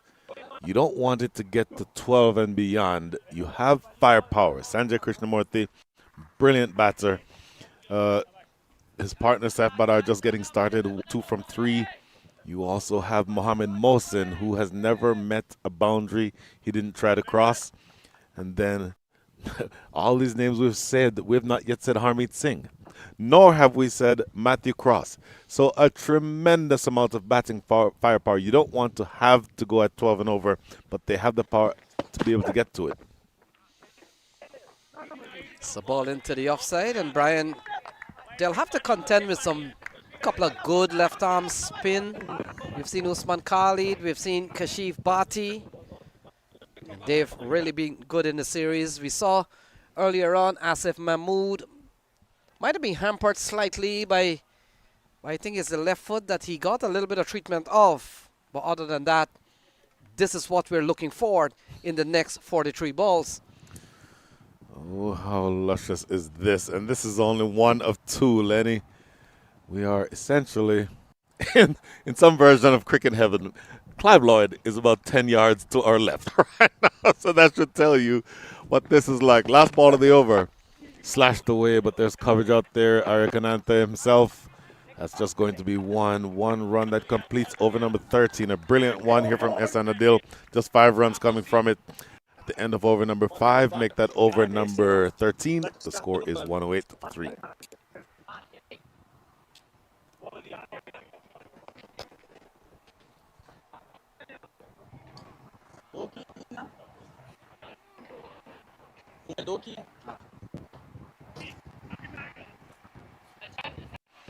So Lenny, we've talked about partnerships. Big partnership for the third wicket. It was worth 50 on the nose. Second wicket partnership was worth 39. So 89 added for the last 2 wickets. And this pair is working obviously just on the initial stages of their partnership. Now worth 7. To me, a lot depends on how Sanjay Krishnamurthy goes from here. 41 from 26, 2 4s, 3 6s.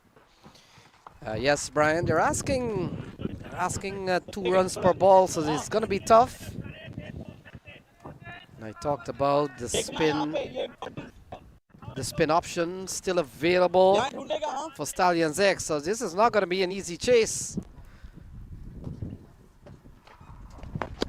But Krishnamurthy will have to bat very deep. You talked about the batting options still to come, so those are good plus. But they need 81 from 42. Just south of 2 runs off of every ball required. Don't want any wides though. You just had the first ball of over number 14 go for a wide from Hassan Mohsin. Oh, nice, yeah. Sanjay Krishnamurthy had a ball there that I thought he might be able to drive, but just bunting it down the ground, if you will, for a single. So you have this pair. One is just come to the crease, Saif Badar, 2 from 3. Sanjay Krishnamurthy is 42 from 27. What role would you see for each one of these batters the rest of the way, Lenny, or do they both need to accelerate from where they are now? Well, Brian, one of the ways they'll definitely have to get up to almost 12 runs and over now is that you'll have to see boundaries. You'll have to see at least 1, maybe 2 better. You need one of those big overs that we always talk about in T20 cricket. Still a lot of batting to come, but we don't bank on that. You bank on Saif Badar and Krishnamurthy out in the middle for the time being. But this is very good. This is going to be a strong reply if they cross the line. Still asking 2 runs per ball. Not an easy one.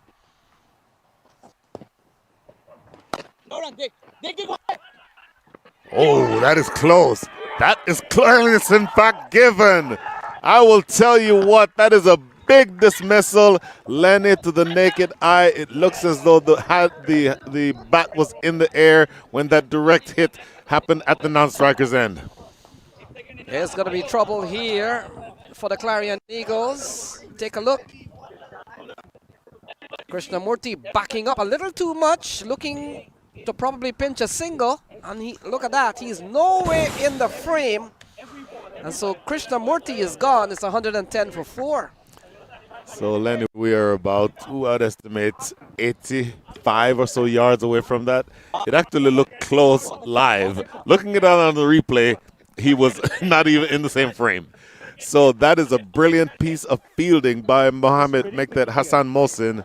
And I will tell you, with these little elements that happen in these matches, a direct hit here, a spectacular catch there, these are the things that add up to victories in the semifinals as big as this one is. Now you're asking, he was here, right? He takes some time to come. So 110 for 4. Just need the brush and white paint. We're at 13.3, still asking 80 runs. Matthew Cross has just come to the crease, and a little bit of pitch work done by the curators. So it's going to get tough here on the Clarion Eagles. They've certainly lost Krishnamurthy, one of their brightest prospect, the way he batted. And we talked about that big partnership between Krishnamurti and Mukhtar Ahmed, a half century for them. Akash Gomel and Mukhtar Ahmed was also involved in a meaningful partnership. But Brian coming down to the end here with the run rate, with the current required rate over 12 and over. Matthew Cross joins Saif Badar. You get the feeling that Stallions X is slightly ahead of this clash as we come down to 39 balls still remaining. Well, when I asked you the question about what role would each batter have to play, and I'd certainly be interested in hearing your thoughts. I'll go further after this ball.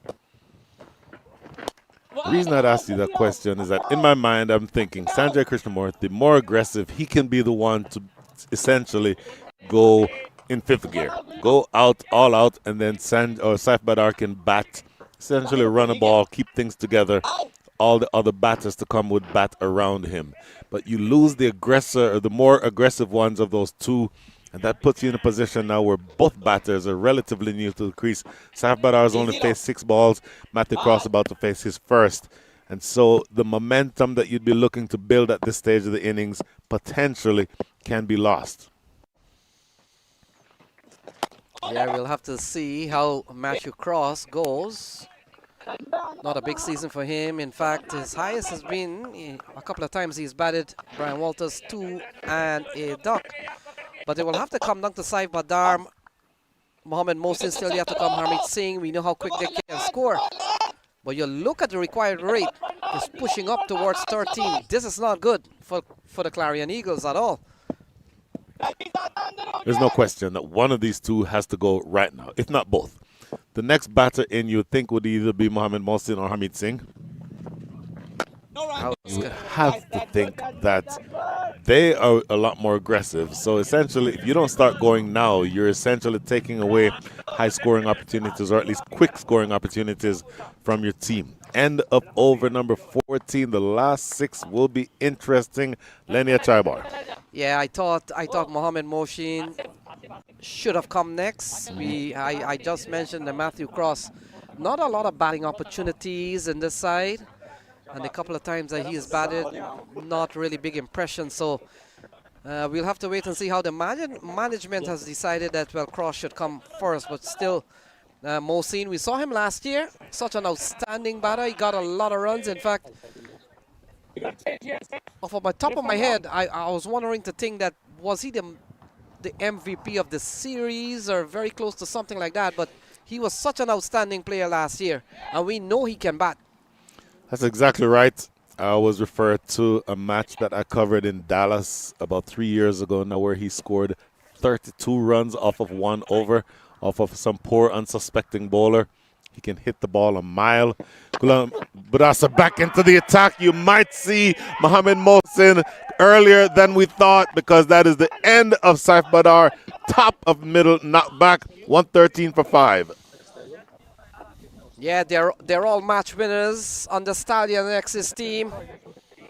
Ghulam Mudassar comes back here, and while we were talking about what the batting team needs to do to get up to 13 runs and over, Ghulam Mudassar drives another nail in the coffin here. And the 5th wicket of Clarion Eagles on the card. Look at this. We talked about Saif Badar giving a life off the first ball, but look at this. Bang on target, looking for runs. Not against Ghulam Mudassar. Well, you have to go. 13 runs and over is difficult. 13 runs and over doesn't happen by accident. And somebody has to put their foot to the gas. If you have a Harmeet Singh and a Mohammad Mohsin in the shed, you're not being true to your own opportunities to win this match if you don't get them to the wicket as soon as possible. And if the longer they stay there, the more pressure builds up. You don't want them to have to come in chasing 16, 17 runs and over. So you essentially, Saif Badar had to play that shot that he played. Having been dismissed, it does bring Mohammad Mohsin to the crease. This, to me, Lenny, feels like a really, really pivotal part of the match.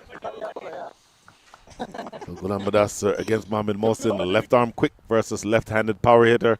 This is a delicious left-handed power hitter, one of the best in the world in the history of cricket, seated about 10 yards to the left, Sir Clive Lloyd. Mohammad Mohsin solidly in defense here. Yeah, we've seen a really good firing bowling attack from the Stallions X. I talked about the two left arm spin in Kashif Bhatti, and Usman Khalid still will probably come with a couple of overs. But Ghulam Mudassar has really taken out Saif Badar, so I get the feeling that he is going to be a key man here, and he's running in. Very quickly, he's bowling with steam. Here is where I would make a counter argument. If Matthew Cross is dismissed and you have Mohamed Mohsin and Harmeet Singh at the crease at the same time, you can put away those two left-arm spinners. You won't see them the rest of the day. Because when the ball is turning into the left-handers, they can both hit the ball a mile, and you don't want to bowl left-arm spinners to batters who can hit the ball that far that are left-handed with the ball turning into them. Worked into the leg side here, just a single, but boy, that asking rate continues to climb here, Lenny. Yeah, said it a couple of overs ago, it was always tough at 12, always tougher at 13, and now he's pushing up to 14. And so essentially, if this over doesn't go for 13-14, Brian, it goes even further. Matthew Cross and Mohamed Mohsin out in the middle. Still Harmeet Singh, Stephen Wigg to come. But you've got to give credit to the Stallions X. They've really come in, they've picked up wickets. Saw some big knocks from Krishnamurti, and also we saw a big knock from Mukhtar.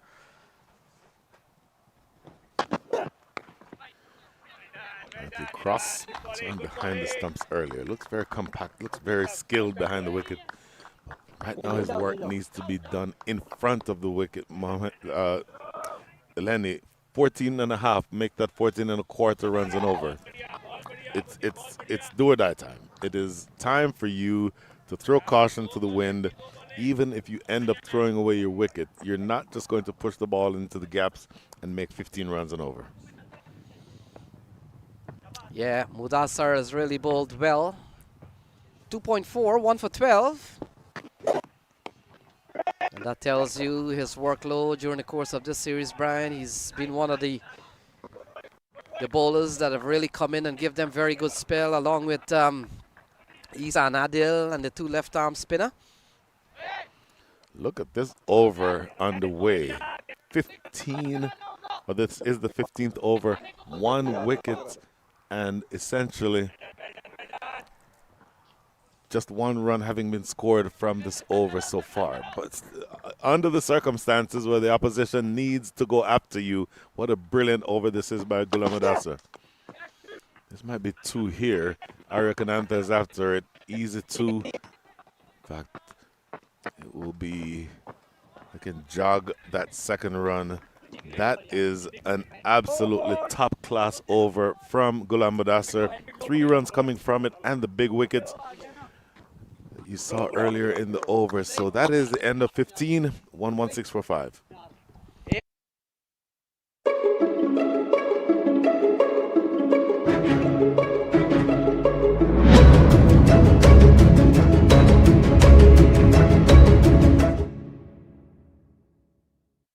The annual Atlanta Open T20 tournament returns October 7th to 12th in Atlanta, Georgia. Presented by Atlanta Fire Cricket and Tarik Real Estate, 12 teams packed with the best domestic and international T20 talent will be on show. Catch live action on the MLC Network, Willow Cricket, and T Sports. Boy, last 5. And if you had a win predictor here, you would probably be thinking that it would be around 75-25 in favor of the Stallions X, Lenny Chabar. Yeah, it's going to be really tough. Hassan Mohsin, he's really contributed well. And he's another bowler, picked up 1 already, picked up the wicket of Mukhtar Ahmed at the top of the order. Very important wicket when it fell. We come down, we talked about 15 runs and over, almost. There goes Mohamed Mohsin. How much of this did he get? Not nearly enough. Boy, that feels like a body blow. Harmeet Singh walking out, but I will tell you, Lenny Chaibar, that feels like about the end of the match. Yeah, I talked about when they came out still looking for 10 and over from the start. So you've got to set your batting order in terms of the players who can give you 10 and over. Look at this, into the onside. The catching has been good from Stallions X. And that's the reason why the players posted on the deep, straight down his throat. And so another wicket falls, 6 down, 116 on the board.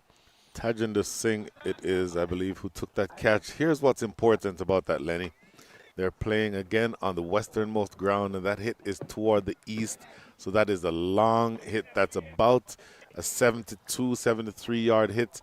And most importantly, Hassan Mohsin bowled a slower delivery. Took the pace off. That required Mohammed Mohsin to put the energy into the ball. With pace on, that ball probably clears Tajinder Singh in the deep. But Mohammed Mohsin had to be the one putting the energy, the impetus behind the ball. Not quite able to do it. And that puts you in the position where you've lost one of the 2 power hitters we've been talking about. The other power hitter we're talking about is now at the crease about to face. And the man at the non-strikers end, Matthew Cross, only has 3 from 4 balls against his name.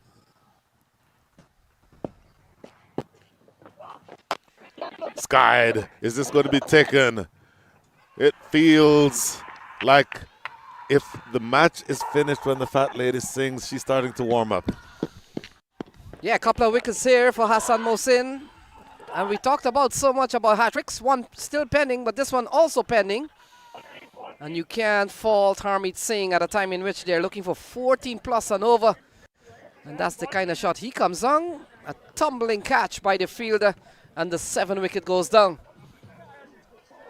I will tell you, that is a great catch. And another piece of good bowling here by Hassan Mohsin. First of all, he bowls it wide for the same reason that we said earlier. You want him to try to hit toward the big side, and you certainly want him to drag it toward the leg side, and it's also a pace-off delivery. All of those elements mean that essentially Harmeet Singh just pops it up in the air. So Hassan Mohsin is on a hat-trick. And Brian, we've seen a couple of hat-tricks in the tournament already. And we've got one still pending, Zia-ul-Haq when he bowls. Big moment for him. But right now, Hassan Mohsin is on a hat-trick. As it looks like Lamba has come to the middle. We'll confirm that. No number on that jersey. Yep. Abhimanyu Lamba has come to the middle. Let's see what field is set for the hat-trick ball here. Do you go more aggressive? There is a sweeper out on the offside. There is mid-wicket who is just inside the circle. That is Arya Kananta. Deep backward square leg in position. That is Usman Khalid. And long on and long off. So a relatively defensive field. Not necessarily looking for the hat-trick, but here's the hat-trick ball. Solidly in defense, but boy, solidly in defense doesn't work in your favor here, Lenny. Yeah, you get the feeling at the fall of Krishnamurti, and earlier on for Mukhtar Ahmed, it was always going to be tough here for the Clarion Eagles. This bowling attack is a very, very good one. They've played good cricket during the course of this tournament. They're just jogging 2 here. It feels as though, I'm sorry, jogging 1. Feels almost as though they've put up the white flag, Lenny. And Brian, while Hassan Mohsin has got to the top of his mark and I got a little bit of seconds to play with, we saw Sir Clive Lloyd in the box not too long ago with Shaw Faisal. But here's a 13-member squad from the West Indies, all Sirs. And this is a strong lineup, Brian. When you hear these names, you'll probably want to put them in an order of a top international team. And here we go. Sir Andy Roberts, Sir Clyde Walcott, Sir Conrad Hunt, Sir Curtly Ambrose, Sir Everton Weeks, Sir Frank Worrell, Sir Garfield Sobers, Sir Gordon Greenwich, Sir Clive Lloyd, of course, we saw him, Sir Richie Richardson, Sir Vivian Richards, Sir Wesley Hall. Of those names that you mentioned, there's a couple of them who are no longer with us. God rest their souls. Sir Frank Worrell left this planet the year before I was born, so I was never blessed to be able to share the planet with him. All those other names that you mentioned, Lenny, do our hearts proud. And it feels like reminiscing about the days of yore from West Indies cricket. Might have a little bit more intrigue than what's going on the field of play here, because the Clarion Eagles are going to, it appears, fall short in their quest to get victory here. They need another 18 and a half runs and over the rest of the way. Only 3 wickets in hand, 117 for 7.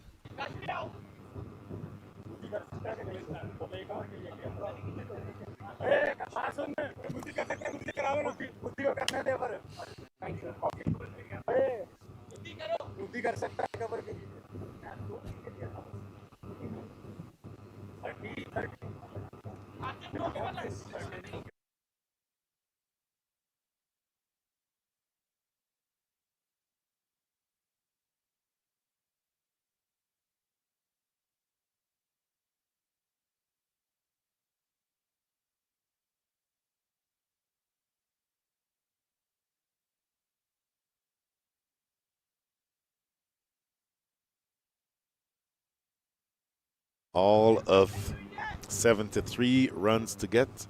So 18 plus and over. 3 runs off of every ball the rest of the way.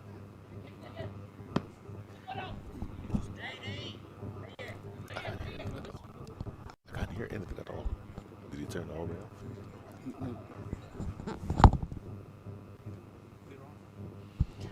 Ghulam Mudassar. Good pace of delivery. And good ball here from Ghulam Mudassar to start over number 17. Look at that spell of pressure there from the Stallion X. Really capitulated that middle order after that partnership. Sanjay Krishnamurthy and Mukhtar, they kept the fight going. And I last left 2 down after 12 overs. They were well within the game. Ghulam Mudassar goes past again. This is not easy at all. Lamba. Jason.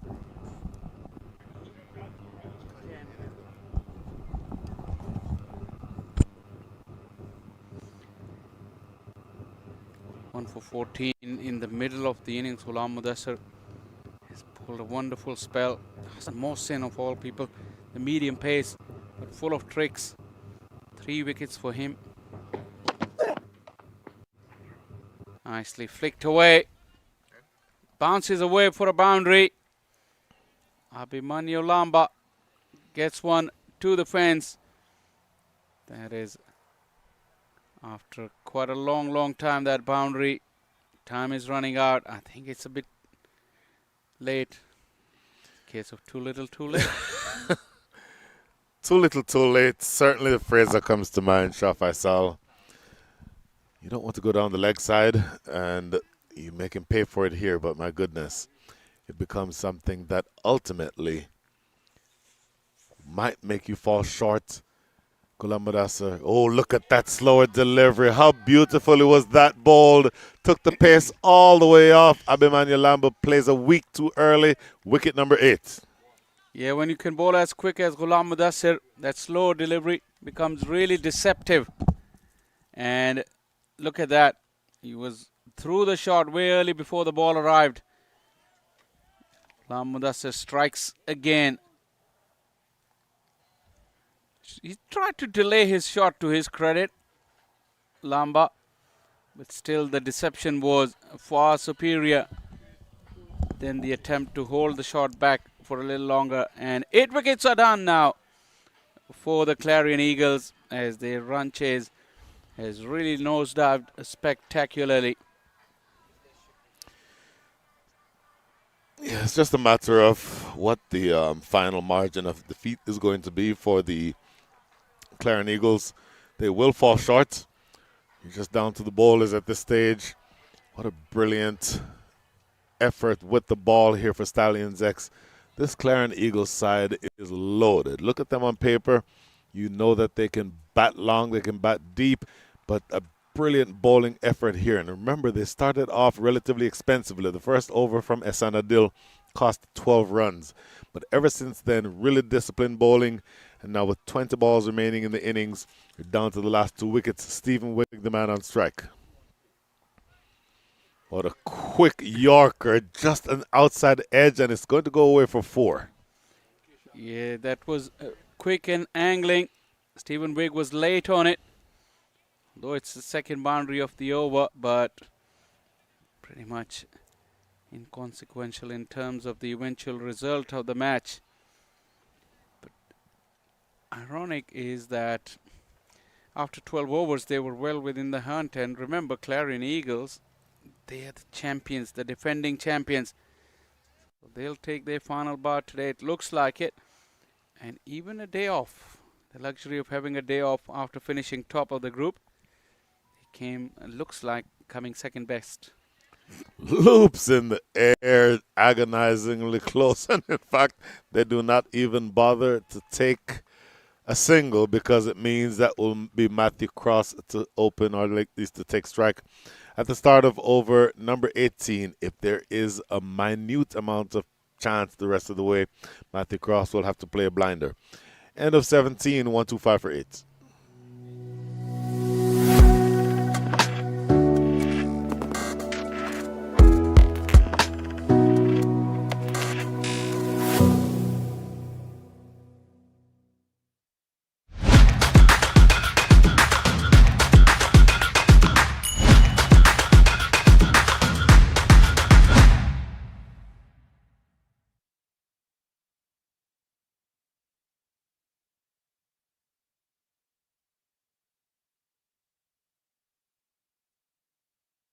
Last 3 overs coming up. Usman Khalid, 2 overs, none for 29. Ghulam Badassar is done, 4 overs, none, or 2 for 22.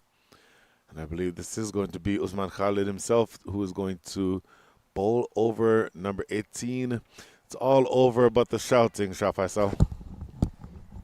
Absolutely.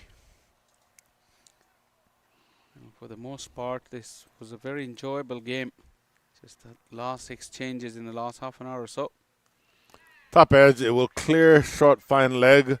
It is Asif Mahmood, I believe, who's running back. Good piece of work. Ooh, came very close to the rope that time.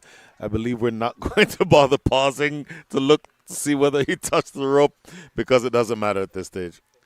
Yeah, we actually started half an hour late and then we had quite a few reviews. Yes. So we're lagging a bit behind from schedule. Our match manager, Harsh, is panicking a little bit, but I think everything will be all right.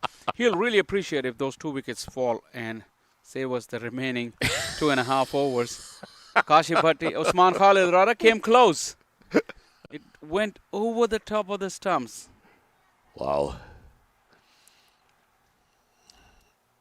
Maximum of 16 deliveries left in this match.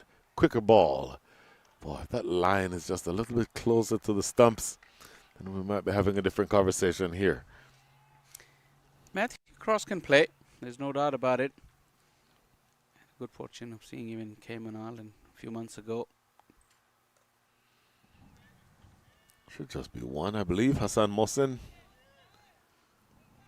Yeah, thoughts will turn around to the best player of the match for this match, and batting wise, Usman Khan's contribution was immense. Hassan Mohsin's 3 wickets and the run out in the middle also sucked the life out of this run chase. It's not often, Shah Faisal, that you have the situation where every single makes every dot ball makes the required rate go up. Also every single, also every double, also every 4. Every 4 from now makes the required rate increase. You're looking up at 27 runs and over the rest of the way. Swept around the corner. Hassan Mohsin is again the man who is being asked to do some work. Boy. All of the air has been taken out of the proverbial balloon. End of over number 18. In fact, they refused that last single to make sure that it is Matthew Cross, I believe, to remain on strike. End of 1-8. The score is 1-2-8.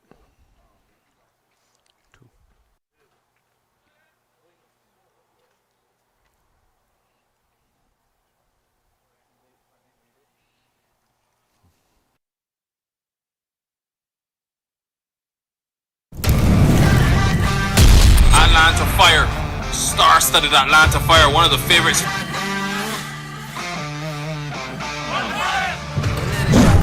Man in deep, and that one is smack.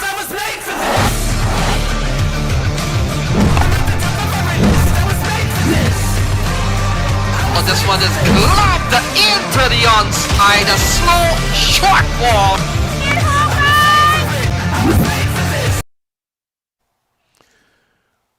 Over number 19, Sky. This is going to clear Esanadil, I believe, and land in front of Arakanantha. 2 runs to the relatively insignificant target the rest of the way. Again, we're just waiting to see what the final margin of victory is going to be here. 130 for 8 with 11 balls left, Shah Faisal. Yeah, Matthew Cross is trying to enjoy himself here in right out. But he's too wily, too canny. And I'm sure as cricketers, when they play so many pressure games, those last minutes where they know the result, they'll be enjoying every minute of it. Reverse sweep. Past slip, running away down the hill. This thick outfield will, I think, hold the ball up. They get an easy 2. They, under no circumstances, will go for 3rd run. So, Shah Faisal, we are 9 deliveries away from this being done and dusted, so they say. And I think it's clear that the Stallions X will be one of the representatives in the finals. In the second semi-final, attention goes to that one now. Atlanta Fire, the home team, will be taking on Kingsmen. Now the fancied side. How about that for a game? Does that feel like a final? Does that feel like a final? Of course, these two played a final, a big final, not too long ago. The Minor League Championship final was contested by these two. So a repeat of that here at the semi-final stage, though. About 420 miles up, I believe I-85 in North Carolina is where that match took place. I had the pleasure of being able to be there at that match myself. End of over number 19, last 6 coming up, 133 for 8.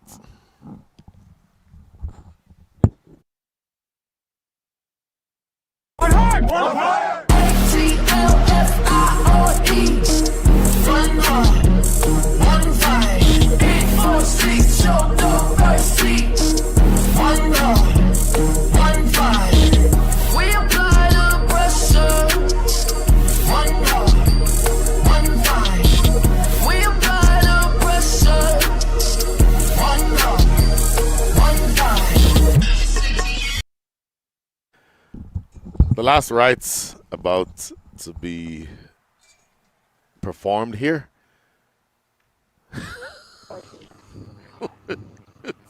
You're not going to win. Give Stephen Wigg some strike. Oh my goodness. He refuses a single off the first ball of over number 20. For what it's worth, the required rate is now 67. You're not going to win. Give the young man a strike. Top edge. This is going to be a catch. Easily taken. Good, solid catch by Asif Mahmood. And that is wicket number 9, Shah Faisal. Matthew Cross, who hadn't had much of a bat in this tournament because of the strong batting lineup, wanted to enjoy every bit of it until he's been dismissed now. So even now, Stephen Wigg is still at the non-striker end. Beautifully bowled, though. Just holding it back a little bit. Didn't allow him to get underneath it. And Asif, those big hands, buckets, gobbles the ball. Matthew Cross is gone and 9 down for 133. So you saw this man earlier with the ball. It's going to be Usman Tariq, who has a maximum of 4 deliveries. And something tells me that if they decide to treat this like a test match, go bat and pad close together to defend the last 4, there's a few people walking around whose minds will explode on the spot. Despite the presence of great Sir Clive Lloyd. How lovely is that? Did you see the hesitation move And it falls short. Oh, it falls in the middle of Arya Kananta and Hassan Mohsin. If we can see a replay of that delivery again, this is absolutely brilliant. Usman Khalid is telling him, have some of that. Look at this. Usman Look Tariq. at the delivery. This is worth having a look. Oh, I didn't quite see that angle. Okay, Probably maybe we have now. time. Probably here now. we go. Yeah, there we go. Lovely. That is outstanding.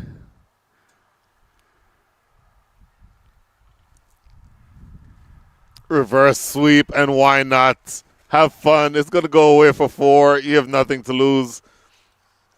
That is Stephen Wick finally gets to play a ball. Matthew Cross denied him the strike, but well, that was his destiny to get out a switch hit before this game was over. And he got one on the 5th ball. 1 to go. This has been a dominating performance from the Stallion X. First with the bat and then under pressure with the ball after the halfway stage. Second half of their bowling innings has been spectacular. He does it again with the hesitation move. This is essentially a dominating performance by the Stallions X. They truly deserve their spot in the finals. The final margin of victory after that single is merely all of 50 runs on the nose. And that is the end of the match, rather. A pretty dominating performance from the Stallions, Shah Faisal. Absolutely. The toss that didn't go their way, but they really put in a wonderful performance. Their application with the bat was good. They realized the moments they needed to go hard, and they did that.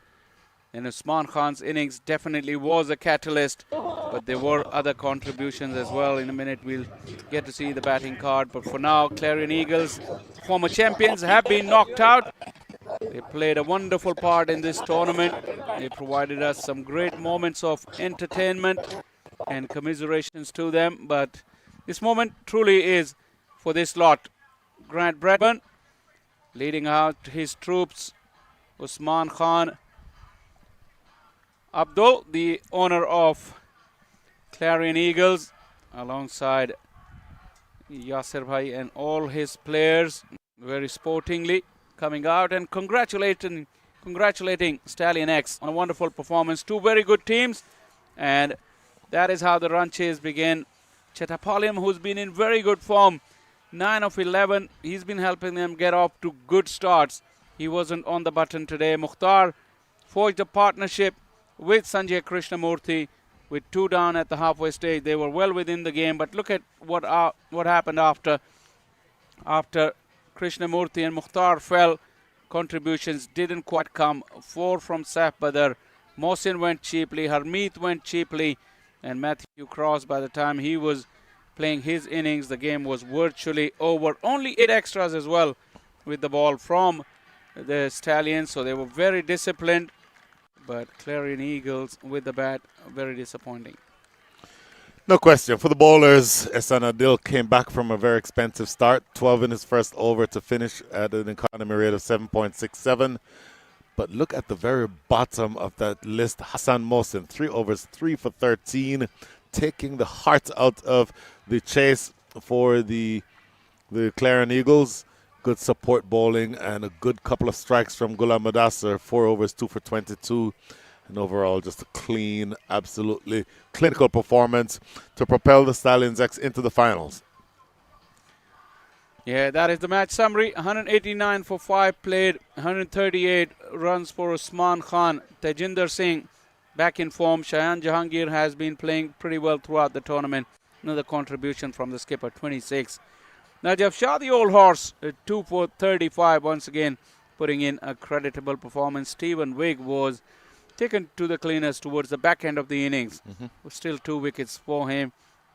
And Lamba 1 for 38. In return, Krishnamurthy and Mukhtar, their innings were significant but didn't last long enough to sustain the challenge for the 20 overs, and in the end losing out by 51 runs. The Clarion Eagles. Music is thumping here at Paramveer Sports Complex.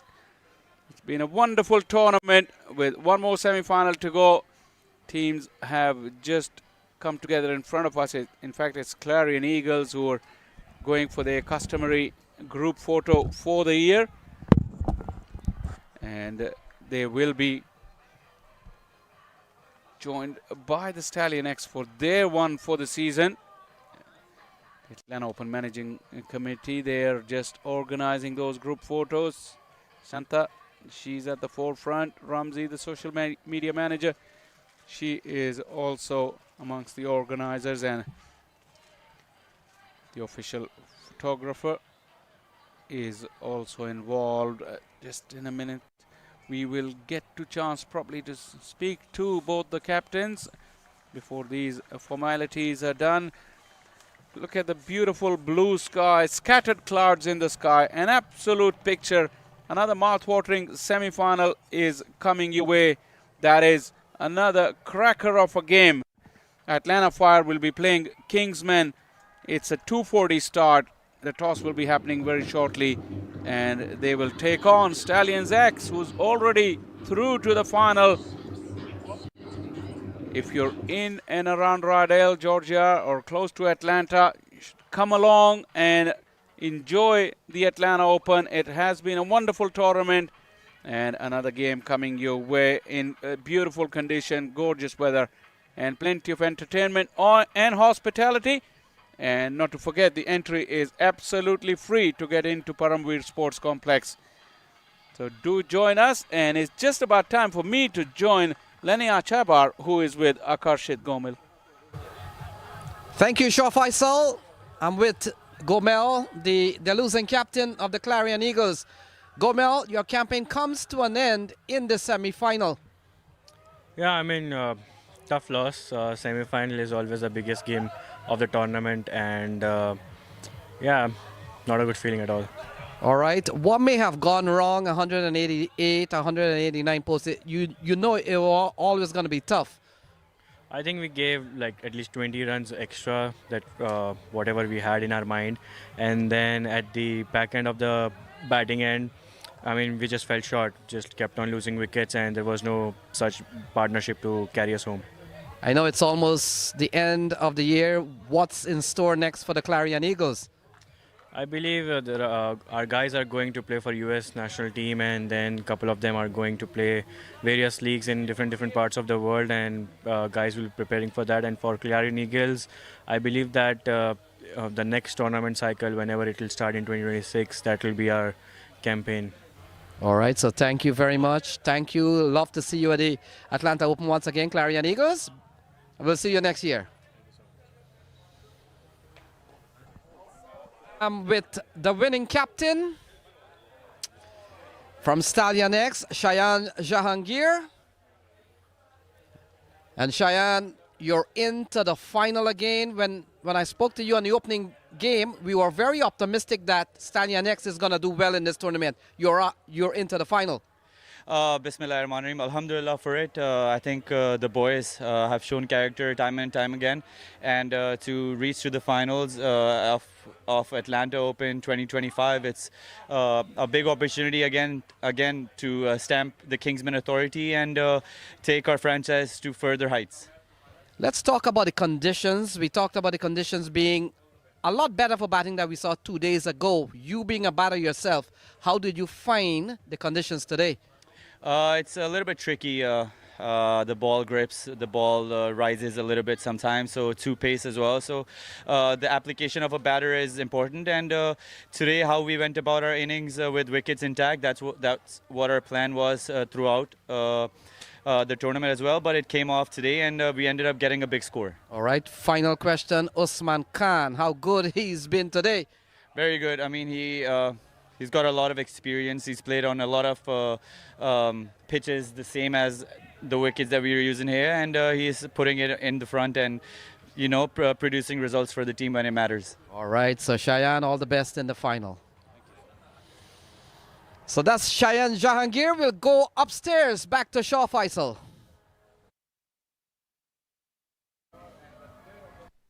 Has been announced as well. Usman Khan, no surprises there, because the big hitting Usman made 96 and really made the big impact. Well, this run chase, which began with great hope for Clarion Eagles, but they fell short. Total, but they lost an early wicket thanks to a brilliant catch from Tajinder. And a little bit of an effort there from skipper Akarshit Gomel, looking to forge a partnership with Mukhtar, who looked in belligerent touch earlier on, taking on Kashif Bhatti in one of his overs. Sanjay Krishnamurthy, rather Akarshit Gomel, stayed there for a little while until he was taken out by this catch from Ehsan Adil. Sanjay Krishnamurthy really started off with the bang, hitting a couple of sixes earlier in his innings. And at that stage, the momentum was going with the Eagles, and it looked like they will keep the chase going. Another one of those big hits against Asif Mahmood, whose first over went for plenty. But the introduction of Hassan Mohsin really changed the game. First he took out Mukhtar, who was in great nick, and then that run out of at the non-striker end, it really just set the panic buttons. And then Mohsin holds out, couldn't clear the fence. At that stage, the run rate was climbing. Harmeet tried, he skied one up in the air and took a good catch. But the last rights were just pretty one-sided, as the game literally had ended. Ghulam Mudassir helping himself with a couple of wickets.